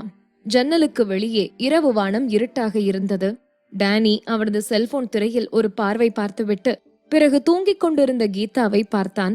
இன்று திரும்பி வந்தபோது அவள் அவனிடம் சொன்ன வார்த்தைகளால் அவன் மனம் நிறைந்திருந்தது.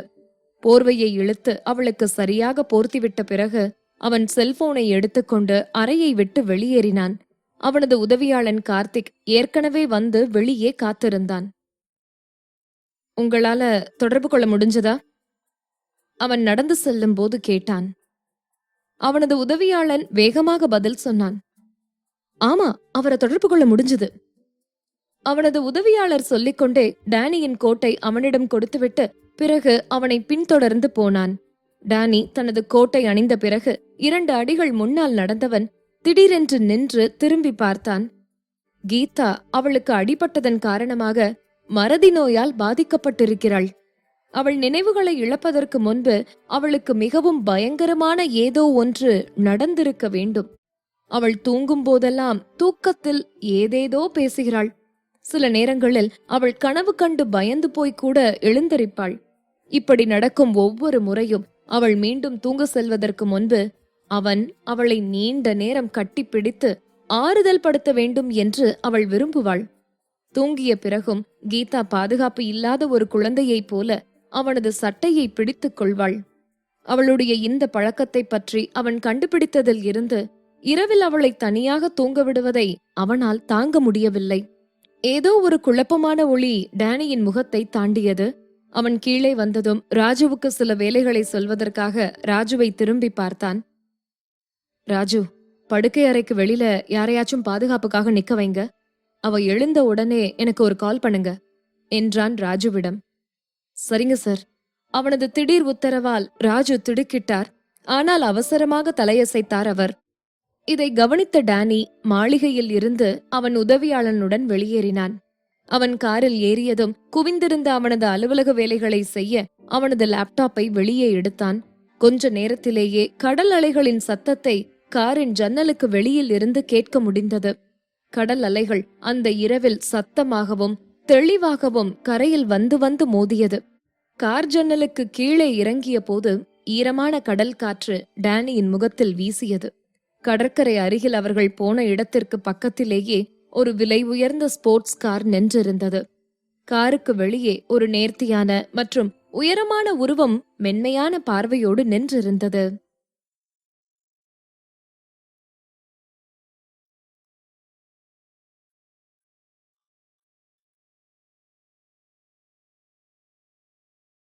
பகுதி 612. இந்த ஒருவரை தனது வாழ்நாள் முழுவதும் நேசிக்க அவன் தேர்ந்தெடுத்திருந்தான். அவனுக்கு பின்னால் அசைவை உணர்ந்த தேவ் பிரின்ஸ் கார் வரும் சத்தம் கேட்டவுடன் திரும்பி பார்த்தான். ஹெட்லைட்டின் வெளிச்சம் பட்டு அவனது அழகான முகம் பிரகாசித்தது. அவனது கண்கள் ஒரு தனிமை உணர்வை வெளிப்படுத்தின. டேனியின் கார் அவனுக்கு அருகில் வந்து நின்றது. கார் கதவு திறந்தது. டேனி அவன் முன்னால் இருந்த லேப்டாப்பை மூடி அதை ஒதுக்கி வைத்தான். பிறகு அவன் காரில் இருந்து இறங்கி தேவ் பிரின்ஸை நோக்கி நடந்து வந்தான். கருப்பு உடையை அணிந்திருந்த அவனது தோற்றம் தேவ் பிரின்ஸின் வெள்ளை நிற உடைக்கு முற்றிலும் மாறுபட்டதாக இருந்தது. அவர்கள் 2 பேரும் ஒரு சிறந்த ஜோடியாக தெரிந்தார்கள். அவர்கள் இருவரும் ஒன்றாக அங்கே நிற்கும்போது அவர்களை சுற்றியிருந்த எல்லாம் மறைந்து போனது போல தோன்றியது. ஒரு பெரிய அலை உயர எழும்பி வீசியது. அதனால் நீர் காற்றில் மேல் நோக்கி தெரித்ததால் காற்று ஈரமாக மாறியது. உதவியாளன் கார்த்திக் அவர்களின் அருகில் செல்ல பயந்து தூரத்தில் நின்று கொண்டிருந்தான். பரந்த கடலை பார்த்து கொண்டே டேனியும் தேவ் பிரின்ஸும் அருகருகே நின்றிருந்தனர். இருவரும் பேசவில்லை. யார் அதிக நேரம் மௌனமாக இருக்க முடியும் என்று பார்ப்பதற்காக அவர்கள் இருவரும் காத்திருப்பது போல இருந்தது. டேனி, இந்த கடல் காட்சியை ரசிக்கத்தான் இன்னைக்கு நைட்டு என்னை வெளியே வர சொல்லி கூப்பிட்டீங்களா? தேவ் பிரின்ஸ் டேனியின் பக்கம் திரும்பி பார்த்து கேட்டான். டேனி தலையை திருப்பாமல் கடலை பார்த்தான். நீண்ட நேரம் கழித்து அவன் சாதாரணமாக பேசினான். தேவ், உங்களோட டிபி கார்பரேஷனோட தொழிலை விரிவுபடுத்துறதுக்காக நீங்க இந்த சிட்டிக்கு வரல. யாரோ ஒரு நபரை தேடுறதுக்காகத்தான் நீங்க இங்க வந்திருக்கீங்க. டேனியின் குரல் தனிவாக ஒலித்தது. டேனி இப்போது என்ன சொன்னானோ ஒரு அறிக்கையாக சொன்னான். அவன் தேவ் பிரின்ஸை பார்த்து கேள்வி கேட்கவில்லை. இதை கேட்டவுடன் தேவ் பிரின்ஸ் தனது புருவங்களை உயர்த்தினான். அதை ஒப்புக்கொள்ளவோ மறுக்கவோ இல்லை அவன். டேனி திரும்பி அவனை பார்த்தான். தேவ் பிரின்ஸ், நீங்க தேடும் அந்த நபர் கீதாவா? டேனி இப்படி கேட்டவுடன் தேவ் பிரின்ஸால் அவனது அதிர்ச்சியை மறைக்க முடியவில்லை. டேனி இவ்வளவு வேகமாக கண்டுபிடிப்பான் என்றோ, அவனை விட இவ்வளவு முன்னால் இருப்பான் என்றோ அவன் எதிர்பார்க்கவில்லை. தொழில்துறையை பொறுத்தவரை டேனி அளந்து அளந்து சில வார்த்தைகள் மட்டுமே பேசும் மனிதன் என்பது அனைவருக்கும் தெரியும். அவன் கைக்குள் யாருடைய தலைவிதியையும் அவனால் அமைதியாக கையாள முடியும். அவனால் ஒருவர் தோற்கடிக்கப்பட்டாலும் கூட தோற்றவர் எப்படி ஆட்டத்தை இழந்தார் என்பதை ஒருபோதும் கண்டுபிடிக்க முடியாது. அவர்கள் இருவருக்குள்ளும் இதற்கு முன்னால் வரைக்கும் நேரடியான மோதல் எதுவும் இருந்ததில்லை. அவர்களின் தனிப்பட்ட முதல் சந்திப்பு தொழிலுடன் தொடர்புடையதாக இருக்காது என்றும், டேனி அவனோடு இணைந்து தொழில் செய்வது பற்றி ஒருபோதும் நினைக்க மாட்டான் என்றும் தேவ் பிரின்ஸ் சற்றும் எதிர்பார்க்கவில்லை. ஓ, உண்மையில கீதா யாருன்னு என்கிட்ட கேட்கத்தான் நீங்க இங்க வந்தீங்களா என்று அவன் டேனியை பார்த்து கேட்டான். அவனது இருண்ட பழுப்பு நிற கண்கள் குறுகின. புகழ்பெற்ற குடும்பங்களை சேர்ந்த அந்த 2 ஆண்களும் பல சௌகரியங்களோடு பிறந்தவர்கள். அவர்கள் சுமந்து கொண்டிருக்கும் பெரும் செல்வத்துக்கு பின்னால் அவர்களது குடும்பத்தின் செழிப்பும் அதே நேரத்தில் அதை வீழ்ச்சியடையாமல் பாதுகாக்கும் சுமையும் அவர்களுக்கு இருந்தது. இந்த பொறுப்புகள் அனைத்தும் அவர்களின் தோள்களில் விழுந்திருந்தன. டேனியல் குடும்பத்தின் ஒரே வாரிசாக டேனி இருந்தான். பல கண்கள் அவனை பார்த்து கொண்டிருந்தன. அவன் ஒரு வலுவான குடும்ப பின்னணி இல்லாத ஒரு பெண்ணை திருமணம் செய்து கொண்டால் அந்த உறவை பேணுவது கடினமாக இருக்கும் அவனுக்கு. கீதாவுக்கு ஒரு வெட்கக்கேடான கடந்த காலம் இருந்தால் டேனியல் குடும்பத்தினர் அவர்களின் நிச்சயதார்த்தத்திற்கு ஒப்புக்கொள்ள மாட்டார்கள். இந்த விஷயத்தை தெளிவுபடுத்திக் கொள்வதற்காக டேனி அவசரமாக அவனை சந்திக்க வந்திருக்கலாம். இப்படியெல்லாம் எண்ணங்கள் மனதில் ஓடியவுடன் தேவ் பிரின்ஸின் முக வெளிப்பாடு அவதூறாக மாறியது. அவன் ஏதோ சொல்ல இருந்த போதே டேனி அலட்சியமாக பதில் சொன்னான். இல்ல, நான் அதுக்காக வரல. என்ன டேனி, நீங்க இப்ப என்ன சொன்னீங்க? டேனியின் பதிலை கேட்டு அதிர்ச்சி அடைந்த தேவ் பிரின்ஸின் முகம் ஆச்சரியத்தால் நிறைந்தது. அவன் இப்போது கேட்டதை அவனால் நம்ப முடியவில்லை. தேவ் பிரின்ஸ் ஓர கண்களால் டேனியின் மீது ஒரு பார்வையை எறிந்த போது டேனி அவனது 2 கைகளையும் தனது பேண்ட் பாக்கெட்டிற்குள் நுழைத்துக் கொண்டான். அவன் மெதுவாக பேசும்போது அவனது ஆத்மார்த்தமான கண்களுக்குள் விவரிக்க முடியாத ஒரு பாசம் தெரிந்தது. நான் அவளை காதலிக்க ஆரம்பித்து அவளுடன் வாழ்வது என்று முடிவெடுத்த பிறகு என்னை பொறுத்தவரை அவளுடைய அடையாளம் என்கிறது வெறும் கடந்த காலம்தான். அவள் கடந்த காலம் எனக்கு ஒரு பொருட்டே அல்ல. நான் விரும்புவது எல்லாம் இப்போது இருப்பவளைத்தான். எனக்கு தெரிந்த கீதா அவள்தான் என்றான் நிதானமான குரலில் தேவ் பிரின்ஸை பார்த்து. அவன் தனது வாழ்நாள் முழுவதும் இந்த ஒருத்தியை மட்டுமே நேசிக்க முடிவு செய்து அவளை தேர்ந்தெடுத்திருந்தான். அவன் தனது அன்பை வேறு யாரிடமும் நிரூபிக்க தேவையில்லை. அவனது பெண்ணான அவளுக்கு தெரிந்தால் போதும்.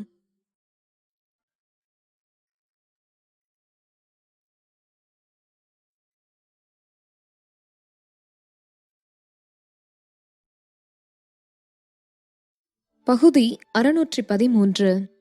வீட்டை விட்டு வெளியேறிய தெய்வம். அவன் என்ன சொன்னானோ அதை அப்படியே தேவ் பிரின்ஸ் புரிந்து கொண்டதாக தோன்றியது.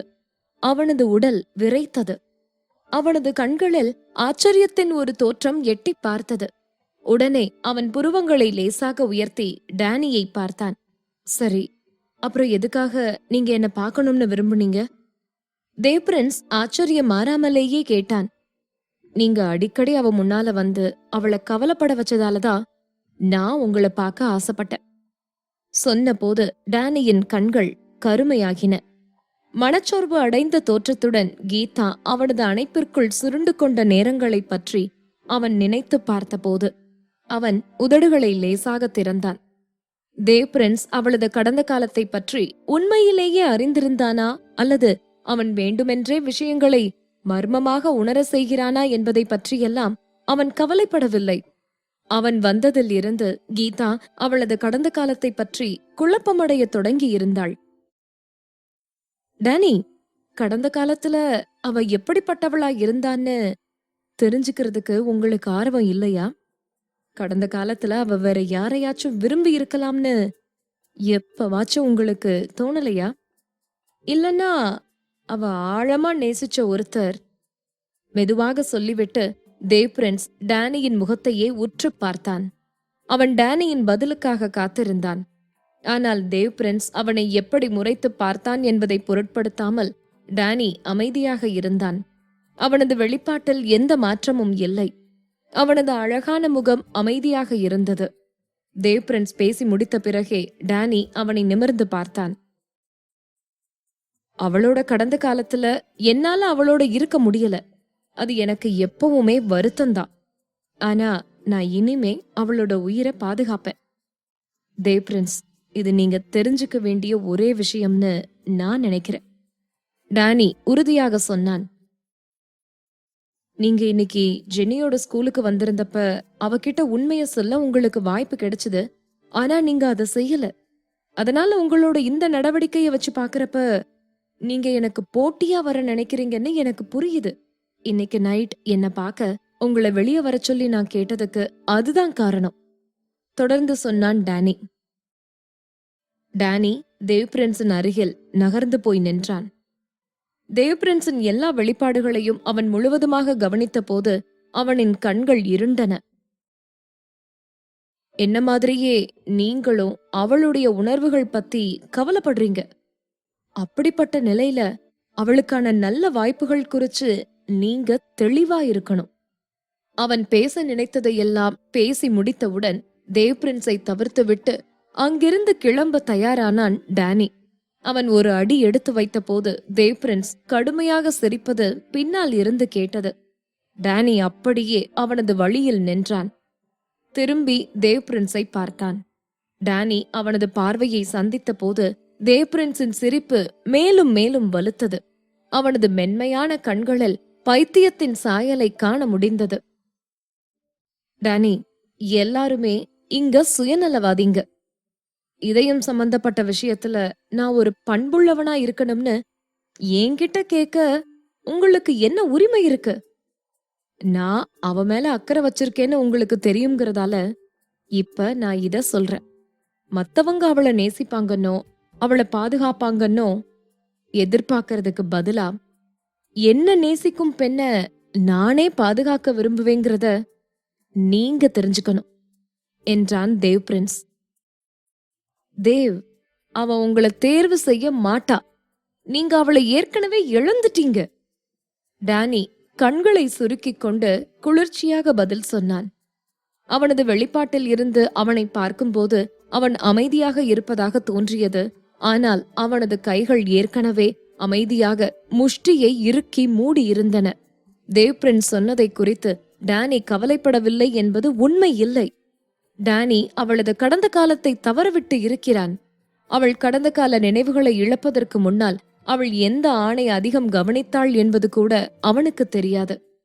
எல்லாம் ஒரு நாள் அவளுக்கு நினைவு வந்தால் அவள் இன்னும் அவன் பக்கத்திலேயே இருப்பாளா? அவள் ஒரு நாள் அவனை விட்டு வெளியேறுவதை கூட அவன் கற்பனை செய்து பார்க்க துணியவில்லை. டேனியின் இருண்ட கண்கள் திடீரென்று குறுகின. அப்போது அவனது பாக்கெட்டில் இருந்த செல்போன் திடீரென்று ஒலித்தது. டேனி அதிர்ச்சி அடைந்தான். அவன் தனது செல்போனை வெளியே எடுத்து அழைப்பாளர் ஐடியை திரையில் பார்த்தவுடன் வேகமாக போனை எடுத்தான். அது ராஜு. சின்ன முதலாளி, மிஸ் கீதா நீங்க கிளம்பி போன கொஞ்ச நேரத்திலேயே எழுந்துட்டாங்க என்றார் ராஜு. ராஜு சொல்லி முடிப்பதற்குள் வேறு யாரோ தொலைபேசியை அவரிடம் இருந்து வாங்கியது தெரிந்தது. அடுத்த வினாடி கீதாவின் சற்றே வேதனையடைந்த குரல் அழைப்பின் மறுமுனையில் இருந்து ஒலித்தது. டேனி, நான் தூங்கின உடனேயே நீங்க எங்க ஓடிட்டீங்க? நீங்க ஆபீஸுக்கும் போகல. யார பார்க்க போனீங்க?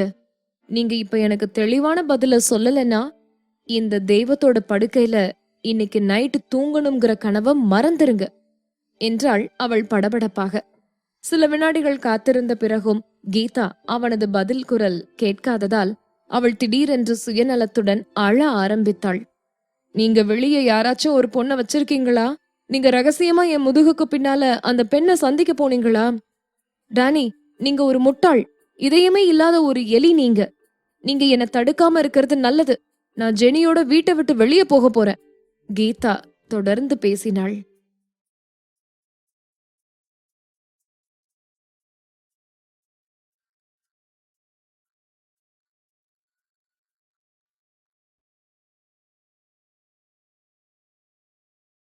பகுதி 614.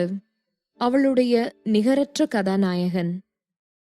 கீதாவுடைய குரலை கேட்டவுடன் அவனது நொறுங்கிய இதயம் ஒரு நொடியில் அமைதியாக மாறியது. அவனது புருவங்கள் உயர்ந்தன. அவனது உதடுகளின் மூலையில் ஒரு புன்னகை தோன்றியது. அது ஒரு புன்னகைதான். அதே நேரத்தில் அது ஒரு புன்னகை அல்ல. அவன் தனது செல்போனை இறுக்கமாக பிடித்துக் கொண்டான். அன்பான குரலில், கீதா, நல்ல பொண்ணா அங்கேயே இரு, நகர வேண்டாம். உன்னோட தூங்க நான் இப்பவே வீட்டுக்கு வர்றேன் என்றான் டானி. அழைப்பை துண்டித்த பிறகு அவன் மறுபடியும் தேவ் பிரின்ஸை திரும்பி பார்க்கவில்லை. அவன் நேரடியாக காரில் ஏறி உதவியாளனுக்கு காரை ஸ்டார்ட் பண்ணி வேகமாக போகச் சொல்லி உத்தரவிட்டான். சிறிது நேரத்தில் அவன் அந்த இடத்தை விட்டு வெளியேறி போயிருந்தான். தேவ் பிரின்ஸ் அந்த கடற்கரையில் அமைதியாக தனியாக நின்று கொண்டிருந்தான். அது மிகவும் இருண்ட மற்றும் அமைதியான இரவாக இருந்தது. டானிக்கு கால் வந்தபோது அவன் டானிக்கு பக்கத்தில் நெருக்கமாக நின்றிருந்தான். இரவு மிகவும் அமைதியாக இருந்ததால் டானியின் தொலைபேசியில் பேசிய குரலை அவனால் கேட்க முடிந்தது. அவளுடைய இனிமையான குரல், டானியை நோக்கிய அவளது நம்பிக்கையான குரல், கோபமாக இருப்பது போல நடித்த அவளது செயல், உண்மையில் டானிக்கான அவளது ஏக்கத்தின் ஒரு வடிவம். அவனது மாயாவை அவன் இதற்கு முன்பு இப்படி பார்த்ததில்லை. அவள் அவனுக்கு அறிமுகம் இல்லாதவள் போல தோன்றினாலும் அவனை பைத்தியக்காரன் போல அவள் நினைவு அவனை அடிமையாக்கியது. அவனது கண்கள் அவனது மனக்கசப்பை மறைக்க முடியாமல் திணறின. அவனால் உண்மையாகவே அவளை விட முடியுமா? டானியல் மாளிகை. வானம் இருட்டாகிவிட்டது. மாளிகையின் முன்பகுதியில் வழக்கம் போல பிரகாசமாக விளக்குகள் எரிந்தன. கீதா ஹாலில் இருந்த சோஃபாவில் அமர்ந்திருந்தாள். அவள் அழைப்பை துண்டித்த பிறகு அவள் கையில் இருந்த சிப்ஸ் பாக்கெட்டை திறந்தாள். அவள் சிப்ஸை எடுத்து வாயில் வைத்த போது திடீரென்று ஏதோ யோசனையோடு திரும்பி அவள் அருகில் இருந்த ராஜுவை பார்த்தாள். ராஜு, ரொம்ப லேட் ஆயிடுச்சு. நான் டானிக்காக காத்திருக்கேன். நீங்க படுக்க போகலாம். ராஜு அவரது உடையை சரி செய்து கொண்டே கவனமாக சொன்னார். மேடம், சின்ன முதலாளி திரும்பி வர்ற வரைக்கும் உங்களை கவனிச்சுக்கணும்னு எனக்கு உத்தரவு போட்டிருக்காரு என்றார் ராஜு. ராஜு வயதானவர் ஆனாலும் அவர் கண்டிப்பானவர் என்று பெயர் வாங்கியிருந்தார். அவரிடம் உணர்வை பேசுவது சாத்தியமில்லை. அவரை வற்புறுத்துவதில் பிரயோஜனம் இல்லை என்று புரிந்தது அவளுக்கு. கையில் இருக்கும் சிப்ஸ் பாக்கெட்டை தூக்கி காட்டி, சரி, உங்களுக்கும் கொஞ்சம் வேணுமா என்று கேட்டாள் கீதா. ஆனால் ராஜு வெறுமனை மறுப்பாக தலையாட்டிவிட்டு அவள் கையில் இருந்த சிப்ஸ் பாக்கெட்டை பார்த்தார். அவள் இன்னும் கொஞ்சம் சாப்பிடலாமா வேண்டாமா என்று யோசித்துக் கொண்டிருந்த போது மாளிகைக்கு வெளியே கார் வந்து நிற்கும் சத்தம் கேட்டது. அவள் இதயம் மகிழ்ச்சியில் துள்ளியது. அவள் கையில் இருந்த சிப்ஸ் பாக்கெட்டை கீழே வைத்துவிட்டு எழுந்து நின்ற அடுத்த நொடியில் மாளிகையின் வாசலில் டானியின் உயரமான உருவம் தோன்றியது. அவளுடைய நிகரற்ற ஹீரோவைப் போலவே அவன் அமைதியாக அவளையே பார்த்து கொண்டு வந்தான். அவன் அவளை நோக்கி அவன் கைகளை விரித்தான். அந்த நேரத்தில் கீதாவால் அவளது சிறிய இதயத்தை அதற்கு மேலும் அடக்க முடியவில்லை. அவள் அவனை நோக்கி ஓடினாள். அவள் முன்னோக்கி ஓடிப்போய் அவளை முழுமையாக அவனது அணைப்புக்குள் புகுத்திக் கொண்டாள். போக்கிரி, என்னை விட்டுட்டு நீங்க எங்க போனீங்க? நான் என் கண்ணை முழிச்சு பார்த்தப்போ நீங்க இல்ல. எனக்கு ஒரு மோசமான கனவு வந்துச்சு. கீதா பேசும்போது திடீரென்று உணர்ச்சி வசப்பட்டு மூச்சு திணறினாள்.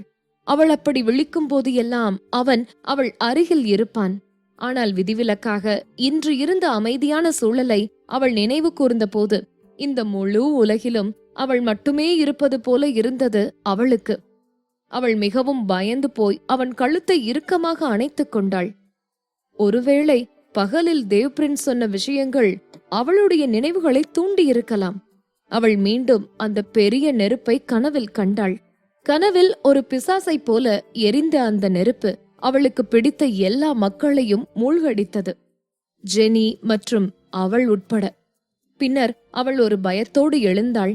பதட்டமாக உணர்ந்த அவள் அவனை அணைத்துக் கொள்ள திரும்பி பார்த்தபோது அவள் அருகில் யாரும் இல்லை என்பதை உணர்ந்தாள்.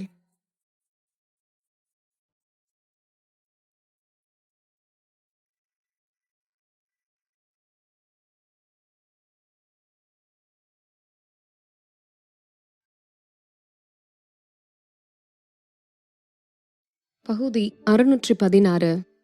டானி, நான் உன்னை கொன்று விடுவேன்.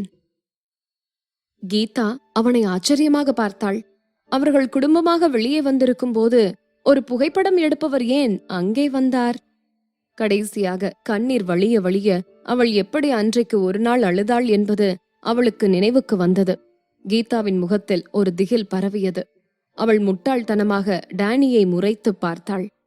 ஜெனியை அவள் கைகளில் இருந்து வாங்கிக் கொண்டே டானி சொன்னான், நிச்சயதார்த்த விழாவுக்கு நம்ம ஃபேமிலி போட்டோ ஒண்ணு கூட இல்லைன்னு பாட்டி தான் இன்னைக்கு போட்டோகிராஃபருக்கு ஏற்பாடு செஞ்சாங்க.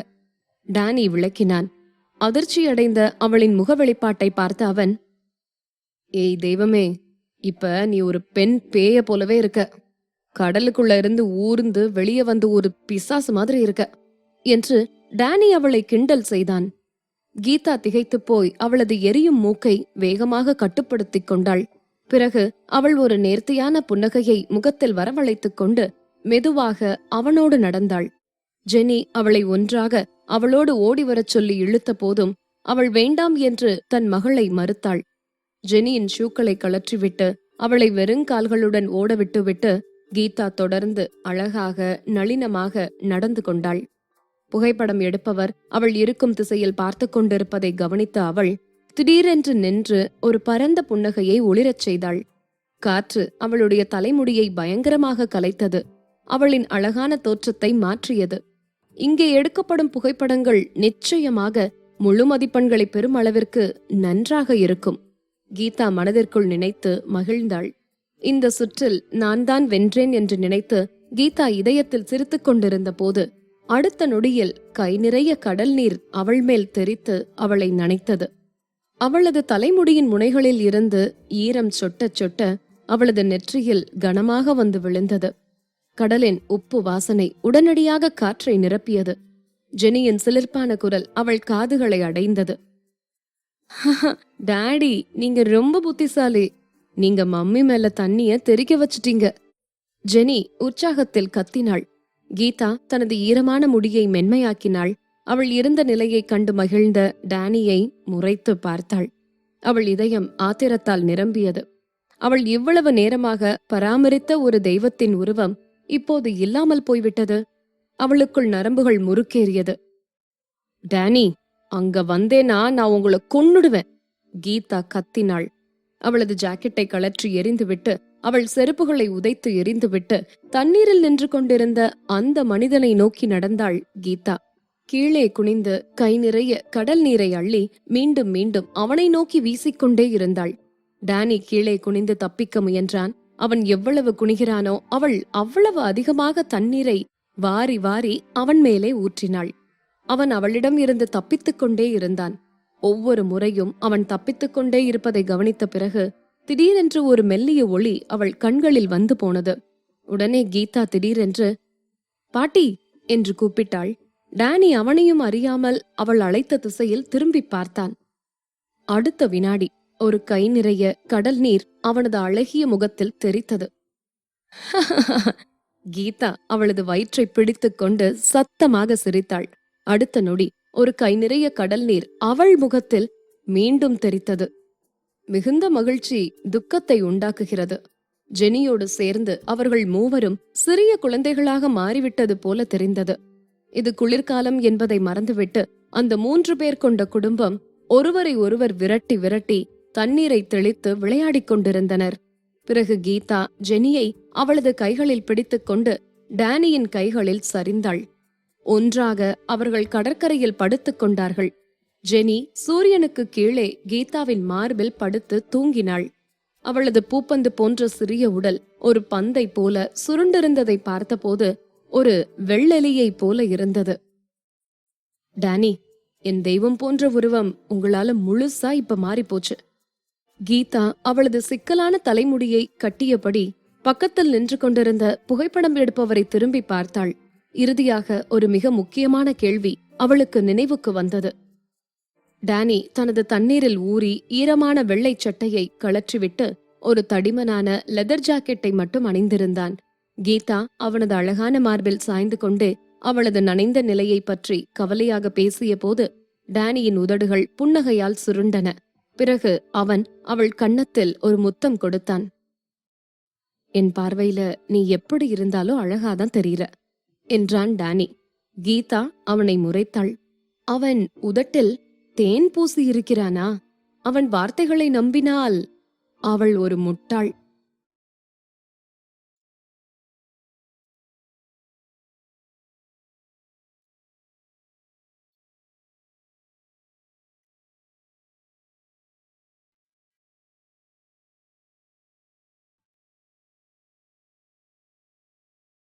பகுதி 615. டானியின் நொண்டி நகைச்சுவை. அந்த நொடியில் கீதாவுக்கு தான் கைவிடப்பட்டதான ஒரு உணர்வு மிகவும் தீவிரமாக இருந்தது. அது கிட்டத்தட்ட அவளை பைத்தியம் பிடிக்க வைத்தது. சரி சரி, எல்லாம் சரியாயிடும். இப்பதான் நான் வந்துட்டேன்ல, எல்லாம் சரியாயிடும். நான் இங்க இப்ப உன் கூட இருக்கேன். அவன் ஒரு குழந்தைக்கு ஆறுதல் சொல்வது போல சொல்லிக்கொண்டே அவளை இறுக்கமாக அணைத்துக் கொண்டு ஆறுதலாக அவள் தலையை கோதினான். வழக்கமாக கீதா இப்படி ஒரு பாதுகாப்பற்ற ஒருத்தியாக எப்போதும் உணர்ந்ததில்லை. ஆனால் சமீபத்தில் நடந்த பல விஷயங்கள் அவளை இப்படி உணர வைத்தன. அவளுக்கே தெரியாமல் அவள் ஒரு குழந்தையை பெற்றெடுத்ததையும் அந்த குழந்தை ஜெனி என்பதையும் அவள் சமீபமாகத்தான் கண்டுபிடித்தாள். அவளால் அவளது கடந்த காலத்தை நினைவில் கொள்ள முடியவில்லை. அவள் எப்படி கர்ப்பமானாள் என்று கூட அவளுக்கு தெரியவில்லை. ஆனாலும் தேவ் பிரின்ஸுக்கு அவளது கடந்த காலம் பற்றி தெரிந்திருக்கிறது. அவளது இழந்த நினைவுகளை பற்றிய தகவல்கள் அவனிடம் இருக்கிறது. கண்களை சுருக்கிக் கொண்டே யோசித்த டானி அவளை மீண்டும் அறைக்கு அழைத்துச் சென்றான். ராஜு வெட்டி கொண்டு வந்து கொடுத்த பழங்களை அவரிடம் இருந்து வாங்கி அவன் ஒவ்வொரு துண்டாக அவன் கையில் எடுத்து கொடுத்து அவளை சாப்பிட வைத்தான்.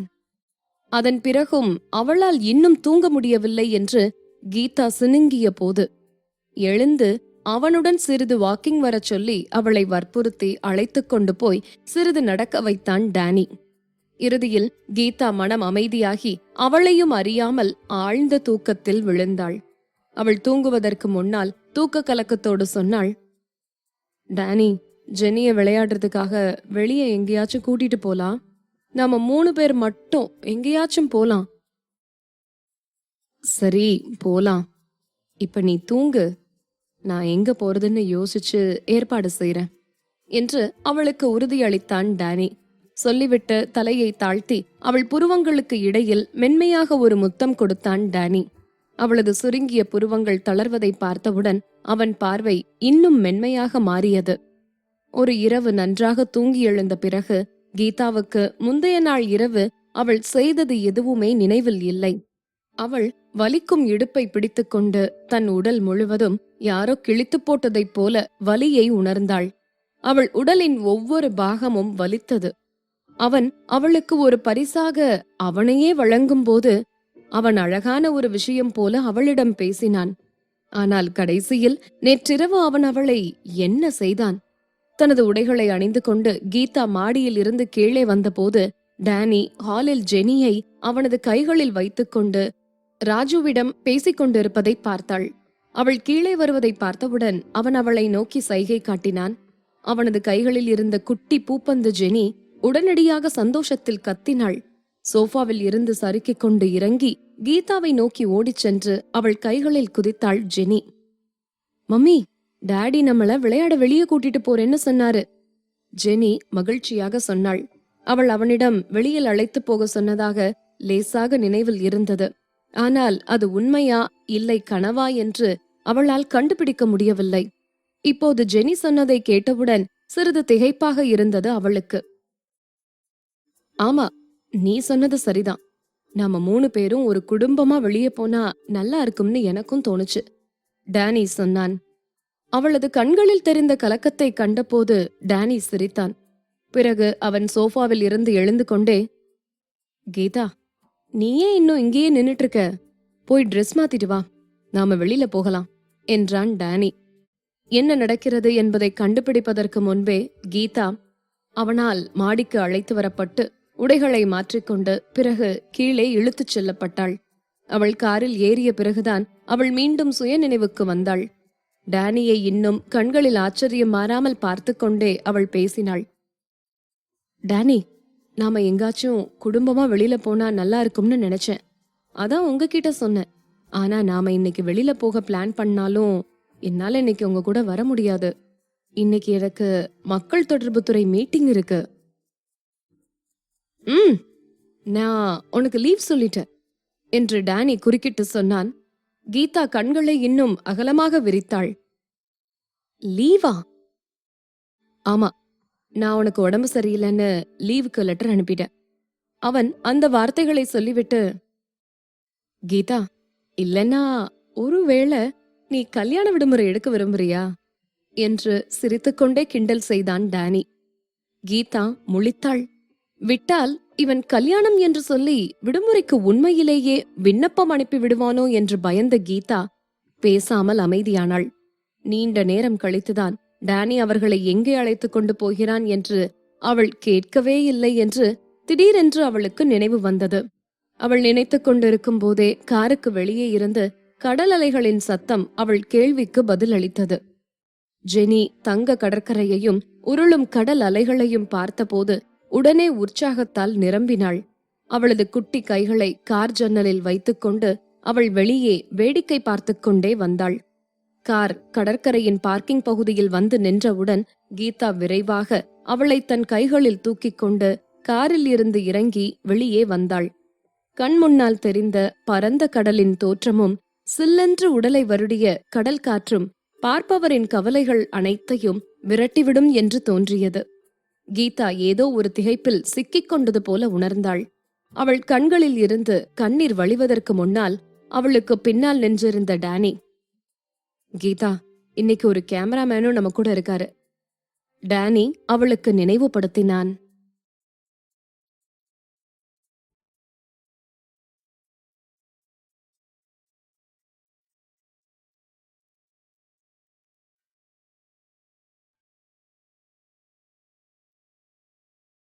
பகுதி 617. நான் உங்களை சந்திக்க விரும்புகிறேன். சூரியனின் அஸ்தமனம் அந்த கடற்கரை முழுவதும் அமைதியாக பிரகாசித்தது. அது அந்த தங்க நிறமான மணலுடன் அழகாக ஒத்திருந்தது. கீதா ஜெனியை கையில் பிடித்துக்கொண்டே டேனியின் கைகளில் சாய்ந்து கொண்டு மன நிறைவுடன் இடைவிடாமல் சிரித்துக் கொண்டிருந்தாள். பிறகு அவனை அவள் நிமிர்ந்து பார்த்தபோது அவனுக்கு ஒரு முத்தம் கொடுக்க வேண்டும் என்னும் உணர்வு உள்ளுக்குள் எழுவதை அவளால் எதிர்க்க முடியவில்லை. அவளை பார்ப்பதற்காக அவன் கண்கள் அவளை நோக்கி தாழ்வதைக் கண்ட அவள் இனிப்பை திருடும்போது பிடிபட்ட ஒரு குழந்தையைப் போல இனிமையாக சிரித்தாள். டேனி, நான் ரொம்ப அதிர்ஷ்டசாலின்னு நினைக்கிறேன். என்ன? டேனி புருவங்களை உயர்த்தி அவளை பார்த்து கேட்டான். அவனது குரல் கரகரப்பாகவும் கவர்ச்சியாகவும் இருந்தது. அது கீதாவை எளிதில் மயக்கியது. அவள் இன்னொரு முத்தத்தை அவனுக்கு கொடுக்க போன போது அவன் கை நீண்டு அவளது உதடுகளை தடுத்தது. நீ முதல்ல சொல்ல வந்தத சொல்லு. முடியாது, நான் முதல்ல உங்களுக்கு முத்தம் கொடுத்துட்டு அப்புறமா சொல்றேன். அவளது முத்தம் இடைமறிக்கப்பட்டதால் கீதா முகம் சுளித்தாள். டேனி அவனது கையை எடுக்கவில்லை. அவள் சொல்ல வந்ததை அவள் சொல்லாவிட்டால் அவன் அவளை முத்தமிட விடமாட்டான் என்று அவன் உறுதியாக நின்றான். அவளது முத்தம் மறுக்கப்பட்டதால் கீதா கோபத்தில் துடித்தாள். என்ன ஒரு தந்திரமான மனிதன்! வெறும் ஒரு முத்தம் மட்டும்தான், அதுக்கு இவ்ளோ பண்ணுவானா? அவள் இதை நினைவில் வைத்துக்கொண்டு அன்றிரவு அவனை படுக்கைக்கு வரவிடக்கூடாது என்று முடிவு செய்து கொண்டாள். அவள் உதடுகளை கடித்துக்கொண்டே கீதா முணுமுணுத்தபடி அவன் கையை விலக்கினாள். எப்படியோ நான் அதிர்ஷ்டமானவ, அதனாலதான் இப்படி ஒரு அழகான ஒரு ஏமாத்துக்காரன் எனக்கு காதலனா கிடைச்சிருக்கான். ஏமாத்துக்காரனா? டானி புருவங்களை உயர்த்தினான். அவனது ஆழமான கண்கள் அவளை முறைத்தன. ஆரம்பத்தில் இருந்தே அவள்தான் ஏமாற்றுக்காரி என்று அவளிடம் சொல்ல வேண்டும் என்று அவனுக்கு தோன்றியது. ஆனால் அவளை அப்படி சொல்ல அவனுக்கு மனம் வரவில்லை. அவள் குடிபோதையில் இருந்த அன்றைக்கு அவன்தான் அவளை முதலில் மயக்கினான். கடைசியாக அவள் அவன் மீது இருந்த காதலால் அவனை எதிர்க்க முடியாத போது அவளும் அவனுக்கு ஒத்துழைத்தாள். அவர்கள் இருவரும் ஒன்றாக அந்த இரவில் அவர்களை உடலால் பகிர்ந்து கொண்ட பிறகு அவன்தான் அவளையே அதற்கு பொறுப்பேற்க செய்தான். அவளிடம் கேள்வி கேட்கும் முன் டானி கண்களை சுருக்கிக் கொண்டு ஒரு நிமிடம் யோசித்தான். கீதா, நான் உனக்கு காதலனா? ஏன் உன்னோட வருங்கால கணவனாக இருக்கக்கூடாதா? டானி அவளை பார்த்து கேட்டான். அப்படியா? டானி, நமக்கு இன்னும் நிச்சயம் ஆகல. அதனால அதையெல்லாம் இப்பவே ஃபிக்ஸ் பண்ண வேண்டாம். ஜெனி தன் கைகளில் படுத்துக்கொண்டிருந்ததால் கீதாவால் திரும்ப முடியவில்லை. அவள் தலையை மட்டும் உயர்த்தி டானியை பார்த்து கேட்டாள். டானி, என்னோடு இருக்கிறப்ப உங்களுக்கு வேற ஏதாச்சும் தோணுதா என்று கேட்டாள் கீதா. என்ன? அவள் என்ன சொல்ல வருகிறாள் என்பது புரியாமல் கேட்டான் டானி. டானி, நான் அழகா, புத்திசாலியா, நேர்த்தியானவளா இருக்கேன்னு எனக்கு தெரியும். நான் பல திறமைகளை கொண்ட ஒரு பெண். ஒரு பெண் தெய்வமாக எனக்கு பல திறமைகள் இருக்கு. ஆனா நான் எனது கடந்த காலத்தை மறந்து போயிட்ட ஒரு மனுஷி. ஒருவேளை நான் ஒரு கெட்டவளா இருந்தா என்ன செய்யறது?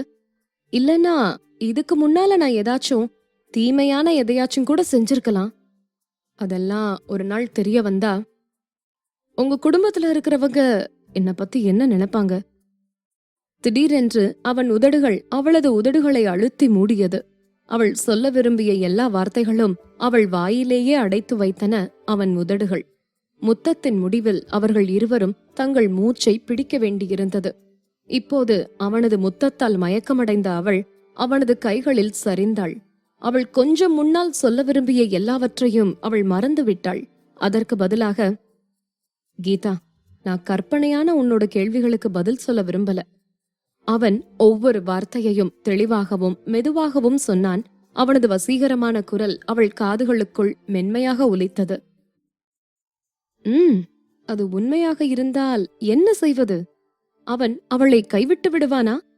கீதா யோசித்தாள். கீதா, இத நல்லா ஞாபகம் வச்சுக்க. உன்னோட காதலன் டானி என்ன நடந்தாலும் நான் எப்பவும் உனக்கு ஆதரவா உன் பக்கத்துல நிப்பேன். டானி அவளுக்கு உறுதி அளித்தான். கீதா ஒரு திகைப்புடன், நம்பிக்கை இல்லாமல் அவனை வெறித்து பார்த்தாள். மாலை சூரியன் மறைந்தவுடன் வானம் இருட்டாகி சுற்றுப்புறங்கள் அனைத்தும் மங்கலாக தோன்ற ஆரம்பித்தன. டானியின் சரியாக முக அம்சங்கள் மட்டுமே அவளால் தெளிவாக பார்க்க முடிந்தது. திடீரென்று கீதாவின் கண்களில் இருந்து கண்ணீர் வழிந்தது. உதடுகளை கடித்து தன்னை கட்டுப்படுத்திக் கொண்டாள். அழக்கூடாது என்று அவள் விரும்பினாள். லூசு பொண்ணு! டானி அவள் தலையில் செல்லமாக தட்டிவிட்டு பிறகு ஒரு வார்த்தை கூட பேசாமல் அமைதியாக அவளை அணைத்துக் கொண்டான். இந்த இடம் உலகின் பிற பகுதிகளில் இருந்து தனிமைப்படுத்தப்பட்ட இடம் போல தோன்றியது அவளுக்கு. அதோடு அவர்களது 3 பேர் கொண்ட குடும்பம் மட்டுமே அப்போது அங்கே இருந்தது. ஜெனி தூக்கத்தில் முணுமுணுக்கும் சத்தம் அவர்களின் காதுக்கு அருகில் மென்மையாக ஒலித்தது. டாடியும் மம்மியும் ஜெனிய ரொம்ப ரொம்ப லவ் பண்றாங்க. சிறிது நேரம் கழித்து கீதா அவளது பேக்கில் இருந்து செல்போனை வெளியே எடுத்தாள். ஒரு மெசேஜை டைப் செய்த பிறகு அதை தேவ் பிரின்ஸுக்கு அனுப்பினாள். அது ஒரு எளிய வாக்கியம். நான் உங்களை சந்திக்க விரும்புகிறேன்.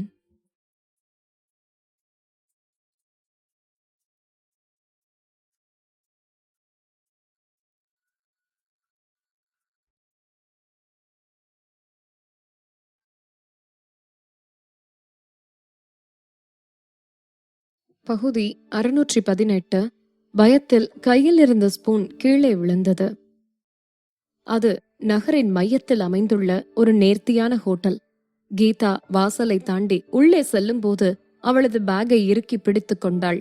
அவள் கடந்த காலத்தை எதிர்கொள்ள முடிவு செய்வதற்கு முன்பு கவனமாக யோசித்தாள். அவள் அதற்கு அவள் மனதை தயாராக வைத்திருந்தாலும் இந்த நேரம் தவிர்க்க முடியாமல் அவளுக்கு பதட்டம் வந்தது. வரவேற்பில் இருந்த பணியாளர் கீதா கதவை திறந்து கொண்டு ஹோட்டலுக்குள் நுழைவதை கண்டவுடன் மரியாதையாக வரவேற்றான். Welcome miss. நீங்க எத்தனை பேருன்னு நான் தெரிஞ்சுக்கலாமா? நான் உங்களுக்கு சீட் ஏற்பாடு செய்யணும் என்று புன்னகையோடு கேட்டான். நோ, நான் ஒருத்தரை பார்க்க வந்திருக்கேன்.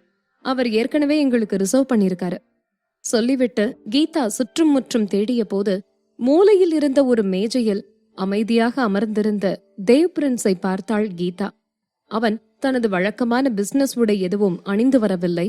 இன்று அவன் ஒரு வெள்ளை சட்டை மற்றும் ஜீன்ஸ் பேண்ட் அணிந்திருந்தான். அவனது தனித்துவமான மற்றும் அழகான முக அம்சங்கள் சாதாரணமானவை அல்ல. அவனின் நீண்ட விரல்கள் ஒரு கப்பில் இருந்த காஃபியை ஒரு சிறிய ஸ்பூனை வைத்து கிளறிக் கொண்டிருந்தன. அவன் ஏதோ சிந்தனையில் ஆழ்ந்து போயிருக்கிறான் என்பது தெளிவாக தெரிந்தது. தனக்கு பக்கத்தில் காலடி சத்தம் கேட்டவுடன் அவன் திடீரென்று தலையை உயர்த்தி பார்த்தான். அவர்களின் கண்கள் சந்தித்த போது இருவரும் திடுக்கிட்டனர். கீதாவை புன்னகையுடன் வரவேற்றபடி தேவ் பிரின்ஸ் உடனடியாக எழுந்து நின்றான். பிறகு அவளுக்காக ஒரு நாற்காலியை வெளியே இழுத்து அவளை உட்காரச் சொல்லி சைகை செய்தான். அவன் இந்த செயலை மிகவும் லாவகமாக மேற்கொண்டான். அதற்கு முன்பு அவன் அதை 1000 முறை செய்திருப்பது போல இருந்தது அது. தன்மேல் வேகமாக கடந்து செல்லும் அவனது பார்வையை கவனித்த போது கீதா இதயத்தில் ஒரு பரபரப்பை உணர்ந்தாள். இது ஒரு வேகமான உணர்வாக இருந்திருக்கலாம். ஆனால் முதல் முறையாக அவன் அவளுக்கு ஒரு பரிச்சயமான உணர்வை கொடுத்தான். அவன் ஒரு மூத்த சகோதரனைப் போல அவளை உணர வைத்தான். நன்றி. கீதா உட்கார்ந்து கொண்டே அவனுக்கு நன்றி சொன்னாள். அதை கேட்டவுடன் தேவ் பிரின்ஸ் அவளை ஒரு வினாடி உற்று பார்த்துவிட்டு சொன்னான், கீதா, நீ என்கிட்ட எப்பவும் இவ்ளோ தன்மையா பேசினதில்ல. அவன் பேசும்போது கட்டாயமாக முகத்தில் ஒரு புன்னகையை வரவழைத்துக் கொண்டான். ஓ, அது உங்களுக்கு பழக்கமாயிருச்சா? நாம முதல்ல சந்திச்சதுல இருந்து சொல்றீங்களா, இல்லனா எனக்கு மறந்து போன என்னோட கடந்த காலத்தை வச்சு சொல்றீங்களா? ஆர்வமாக கேட்டாள் கீதா. அவள் உதட்டில் அழகான புன்னகை இருந்தது. தேவ் பிரின்ஸின் ஏமாற்றமான முகத்தோற்றம் அவளது கேலியான கேள்வியால் மங்கிவிட்டது. அன்பு நிறைந்திருந்த கண்களோடு அவன் அவளை பார்த்து சொன்னான், கீதா, நீ இன்னும் அப்படியே இருக்க. நீ ரொம்ப நேர்மையான ஒரு பொண்ணு. அது உன்னை சுத்தி இருக்கிறவங்களையும் வேற வழி இல்லாம அப்படியே மாத்திருது. தேவ் பிரின்ஸ் ஹோட்டல் பணியாளரை வருமாறு சைகை காட்டினான். அவன் கையில் மெனு கார்டை வைத்துக்கொண்டு கீதாவிடம் கேட்டான், கீதா, நீ என்ன சாப்பிட விரும்புற? இந்த ஹோட்டல்ல ஸ்வீட் ரொம்ப ஃபேமஸ். நீ முயற்சி பண்ண விரும்புறியா? தேவ் பிரின்ஸின் குரல் அவ்வளவு மென்மையாக இருந்தது. தேவ் பிரின்ஸ் பேசிக்கொண்டே மெனு கார்டில் இருந்த இனிப்புகள் பக்கத்தை புரட்டினான். குலாப் ஜாமுன்? நான் குலாப் ஜாமுன் சாப்பிட விரும்புறேன். இருவரும் ஒரே நேரத்தில் பேசினார்கள். அவன் என்ன கேட்க நினைத்தானோ அதையே அவள் பதிலாக சொன்னாள். இருவரும் ஒரே ஸ்வீட் பெயர் சொன்னதை கேட்டவுடனேயே அவர்கள் மௌனமாகிவிட்டார்கள்.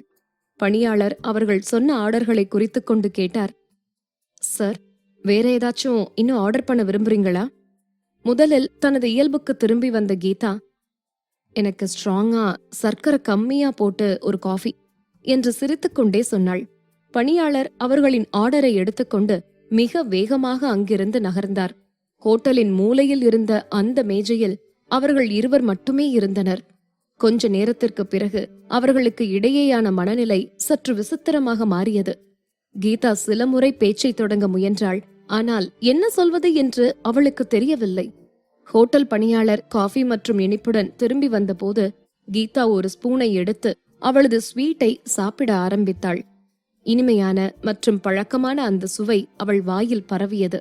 சிறிது தயக்கத்திற்கு பிறகு கீதா மெதுவான குரலில், தேவ், நாம நெருக்கமா இருந்தோமா என்று கேட்டாள்.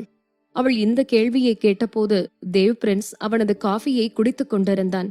அவள் சொன்னதை கேட்டவுடன் அவனது அடர் பழுப்பு நிற கண்கள் பளிச்சிட்டன.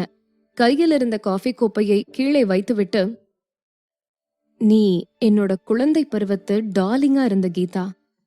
அவன் குரல் இறுக்கமாக இருந்தது. அவன் அவள் கண்களை பார்த்து பதில் சொன்னான். கீதா கிட்டத்தட்ட அவள் கையில் இருந்த ஸ்பூனை திகிலுடன் கைவிட்டாள். அவளின் கதை ஒரு ராஜா காலத்து சரித்திரம் போல விரிவடைந்து கொண்டிருந்தது. ஒரு தெய்வம் தனது நினைவுகளை இழந்து விட்டிருந்தது. பிறகு பல ஆண்டுகளாக அவளை தேடிக்கொண்டிருந்த ஒரு குழந்தை பருவத்து காதலன் அவள் திருமணம் செய்து கொள்ள முடிவு செய்து அவளுக்கு நிச்சயதார்த்தம் நடைபெற இருந்த காலத்தில் அவளை கண்டுபிடித்திருக்கிறான். நிச்சயமாக அவள் இப்போது வரை அவளை மிகவும் அன்பாக பிடித்துக்கொள்ள என்று தேவ் பிரின்ஸிடம் எதுவும் செய்யவில்லை. ஆனால் ஏதோ சரியாக இல்லை என்று அவளுக்கு தோன்றியது.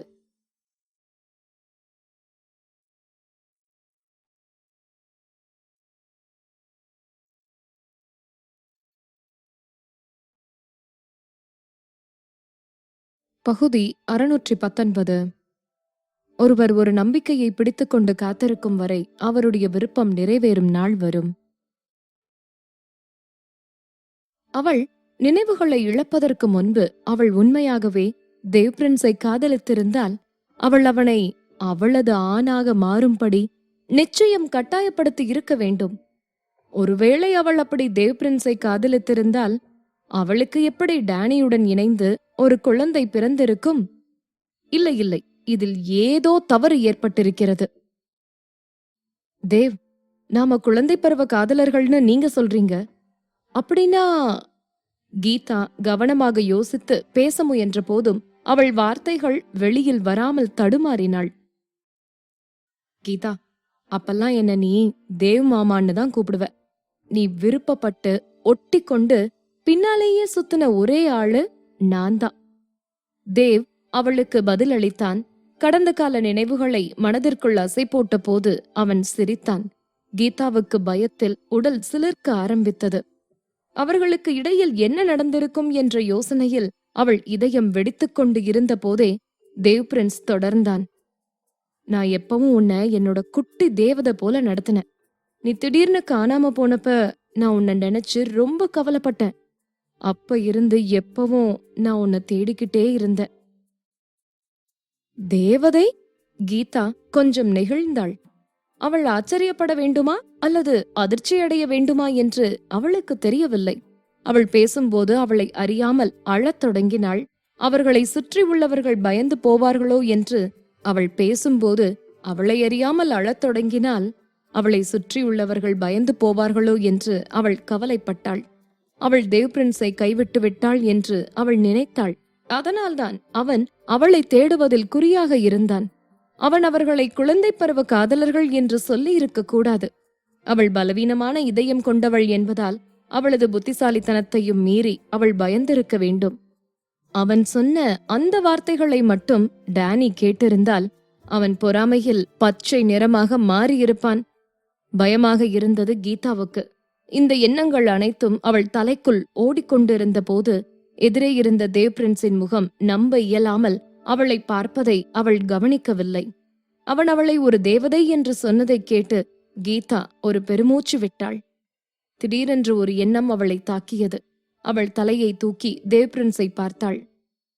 தேவ், உங்களுக்கு என்ன சின்ன வயசுல இருந்து தெரியுங்கிறதால நான் இதை கேக்குறேன். என்னோட குடும்பம் எங்க இருக்காங்கன்னு உங்களுக்கு தெரியுமா? அவங்க நல்லா இருக்காங்களா? கீதா கேட்கும் போதே அவள் இதயம் ஒரு துடிப்பை தவிர்ப்பதை உணர்ந்தாள். கீதா அவள் தேவ் பிரின்ஸை உற்று பார்த்தாள். அவளுக்கு பதில் சொல்ல அவன் தயங்குகிறான் என்று அவளால் சொல்ல முடிந்தது. அவள் அவன் கையை பிடித்துக்கொண்டு, ப்ளீஸ் தேவ், உண்மைய சொல்லுங்க. நான் ஏற்கனவே ஒரு தடவை செத்து பிழைச்சிட்டேன். இனி என்னால கையாள முடியாததுன்னு எதுவும் இல்ல. எதுவா இருந்தாலும் சொல்லுங்க என்றாள் கீதா. அவள் குரல் கெஞ்சுவது போல ஒலித்தது. நீ காணாம போன அன்னைக்கே அவங்க உலகத்தை விட்டே போயிட்டாங்க. அவன் ஒரு கனமான துணியில் பதிலளித்த போது தாங்க முடியாமல் தேவ் பிரின்ஸ் அவன் கண்களை மூடிக்கொண்டான். என்னது? உலகத்தை விட்டே போயிட்டாங்களா? கீதாவின் கை அவனை பற்றியிருந்த அவள் பிடியை விட்டது. அவள் கடந்த காலத்தை பற்றி எல்லாவற்றையும் மறந்துவிட்டாள் என்றுதான் நினைத்திருந்தாள். அதனால் அவள் இயல்பாகவே தன் குடும்பத்தையும் மறந்துவிட்டாள். இப்போது 3 ஆண்டுகள் கடந்து விட்டன. ஆனாலும் அவளுடைய குடும்பத்தினர் அவளை இதுவரைக்கும் தேடவில்லை.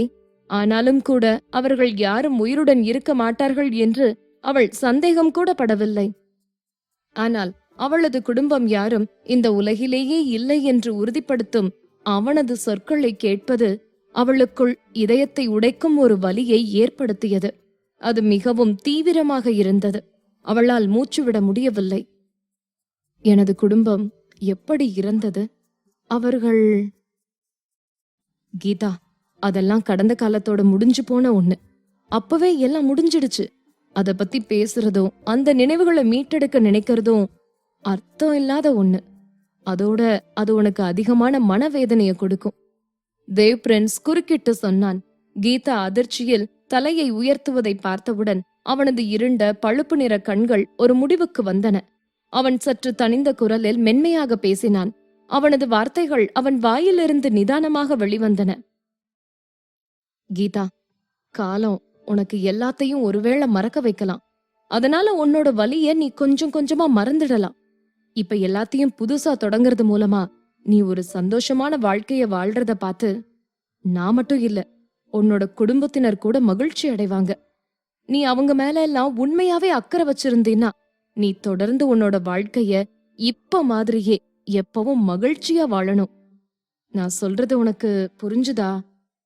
தேவ் பிரின்ஸ் பேசிக்கொண்டே கீதாவை பார்த்தான்.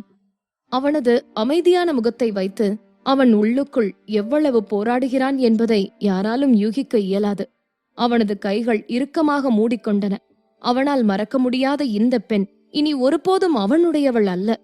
ஆகவே அவன் ஒருமுறை அவள் மீது வைத்திருந்த நம்பிக்கையின் உறுதிப்பாடாக அவன் அவளது மகிழ்ச்சியை பாதுகாப்பது என தீர்மானம் செய்து கொண்டான்.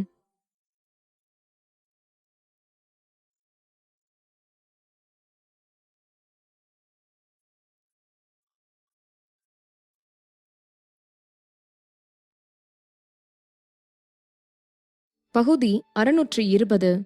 நான் கவலைப்படுகிறேன், கவனிக்கிறேன். நான் ஏற்கனவே எல்லாவற்றையும் மறந்துவிட்டதால் நான் இதையும் மறந்துவிட வேண்டும். தேவ் பிரின்ஸ் என்ன சொன்னான் என்று யோசித்து பார்த்தபோது கீதா அமைதியாக முணுமுணுத்தாள். அவளுக்கு மிகவும் முக்கியமானது அவளுடைய குடும்பம். ஆனால் அவளது குடும்பம் ஏற்கனவே இந்த உலகத்தை விட்டே போய்விட்டது என்று யார் நினைத்திருப்பார்கள்? கீதா தனது பெற்றோருக்கு என்ன நேர்ந்தது, அவளுக்கு யாரேனும் கூட பிறந்தவர்கள் இருக்கிறார்களா என்று தேவ் பிரின்ஸிடம் கேட்க விரும்பினாள். ஆனால் அவள் கடந்த காலத்தை பற்றி சிந்திக்க முயன்ற போதெல்லாம் பெரியதாக எரியும் நெருப்பின் காட்சிதான் அவள் நினைவுக்கு வரும். கடும் நெருப்பு அதை சுற்றியுள்ள அனைத்தையும் நுகரும். அதை பற்றிய சிந்தனை அவளுக்கு ஒரு கடுமையான தலைவலியை கொடுத்தது. அவளுடைய உடலில் உள்ள ஒவ்வொரு அணுவும் அந்த நெருப்பின் நினைவுகளை நிராகரிக்க முயன்றது. கீதா, உன்னோட முகம் ரொம்ப வெளுத்த மாதிரி ஆயிடுச்சு. இனிமேல் நீ இத பத்தி யோசிக்க வேண்டாம். கீதாவை அவள் சிந்தனைகளில் இருந்து வெளியேற சொன்னபோது தேவ் பிரின்ஸ் ஆறுதலாய் அவள் கைகளை பிடித்துக் கொண்டான். கீதாவின் கண்கள் தேவ் பிரின்ஸின் தெளிவான பார்வையை சந்தித்தன. அவள் திகைப்போடு இருந்தாள். அதோடு தேவ் பிரின்ஸ் அவள் கையை விடவில்லை.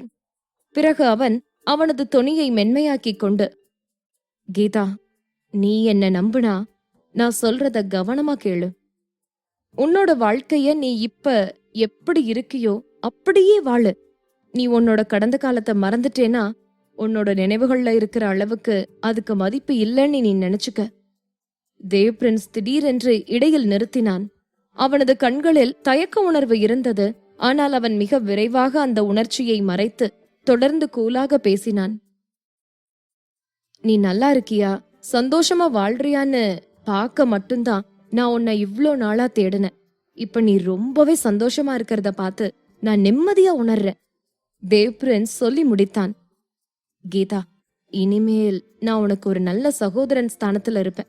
டேனி உன்னை கொடுமைப்படுத்த துணிஞ்சான்னா நான் உனக்காக அவன்கிட்ட சண்டை போடுவேன். தேவ் பிரின்ஸ் கடைசியாக இந்த முடிவுக்கு வந்திருப்பதாக தோன்றியது.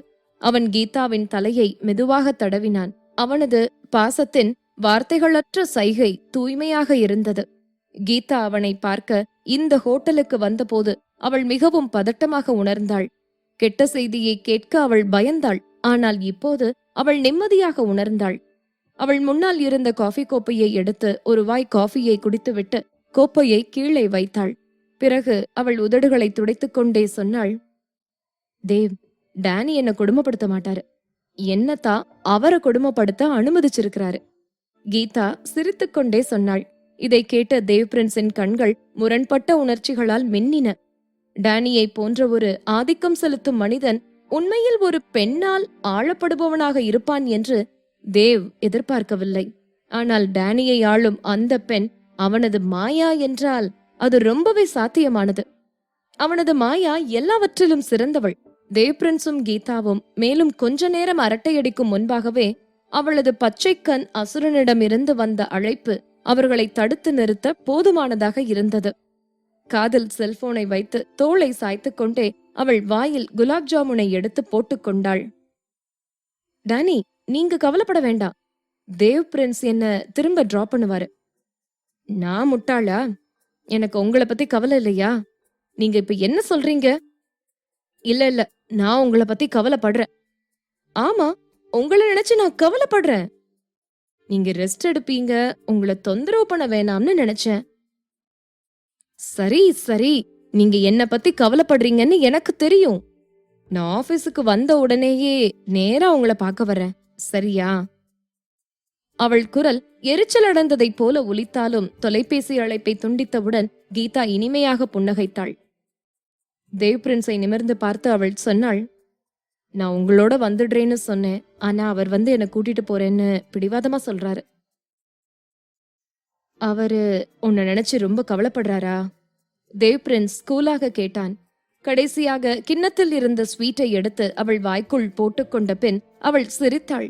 அவள் கண்கள் சிறிய பிறைகளாக மாறியது. ஆமா, நான் அப்படித்தான் நினைக்கிறேன். அவர் பச்சை கண்கள் கொண்ட ஒரு அசுரன் என்றாள் கீதா சிரிப்பு மாறாமல்.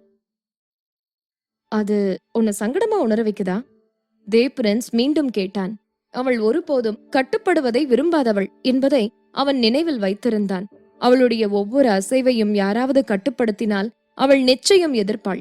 ஆனாலும் அவள் உண்மையில் இப்போது டேனியை கட்டுப்படுத்துகிறாள். இல்ல, எனக்கு சங்கடம்லாம் எதுவும் இல்ல. நான் அவரை இன்னும் கண்டிப்பா கட்டுப்படுத்துவேன். அவர் எனக்கு தெரியாம எந்த பெண்ணையாவது சந்திக்க முயற்சி பண்ணினா கூட நான் நிச்சயமா பொறாமையிலேயே செத்துருவேன்.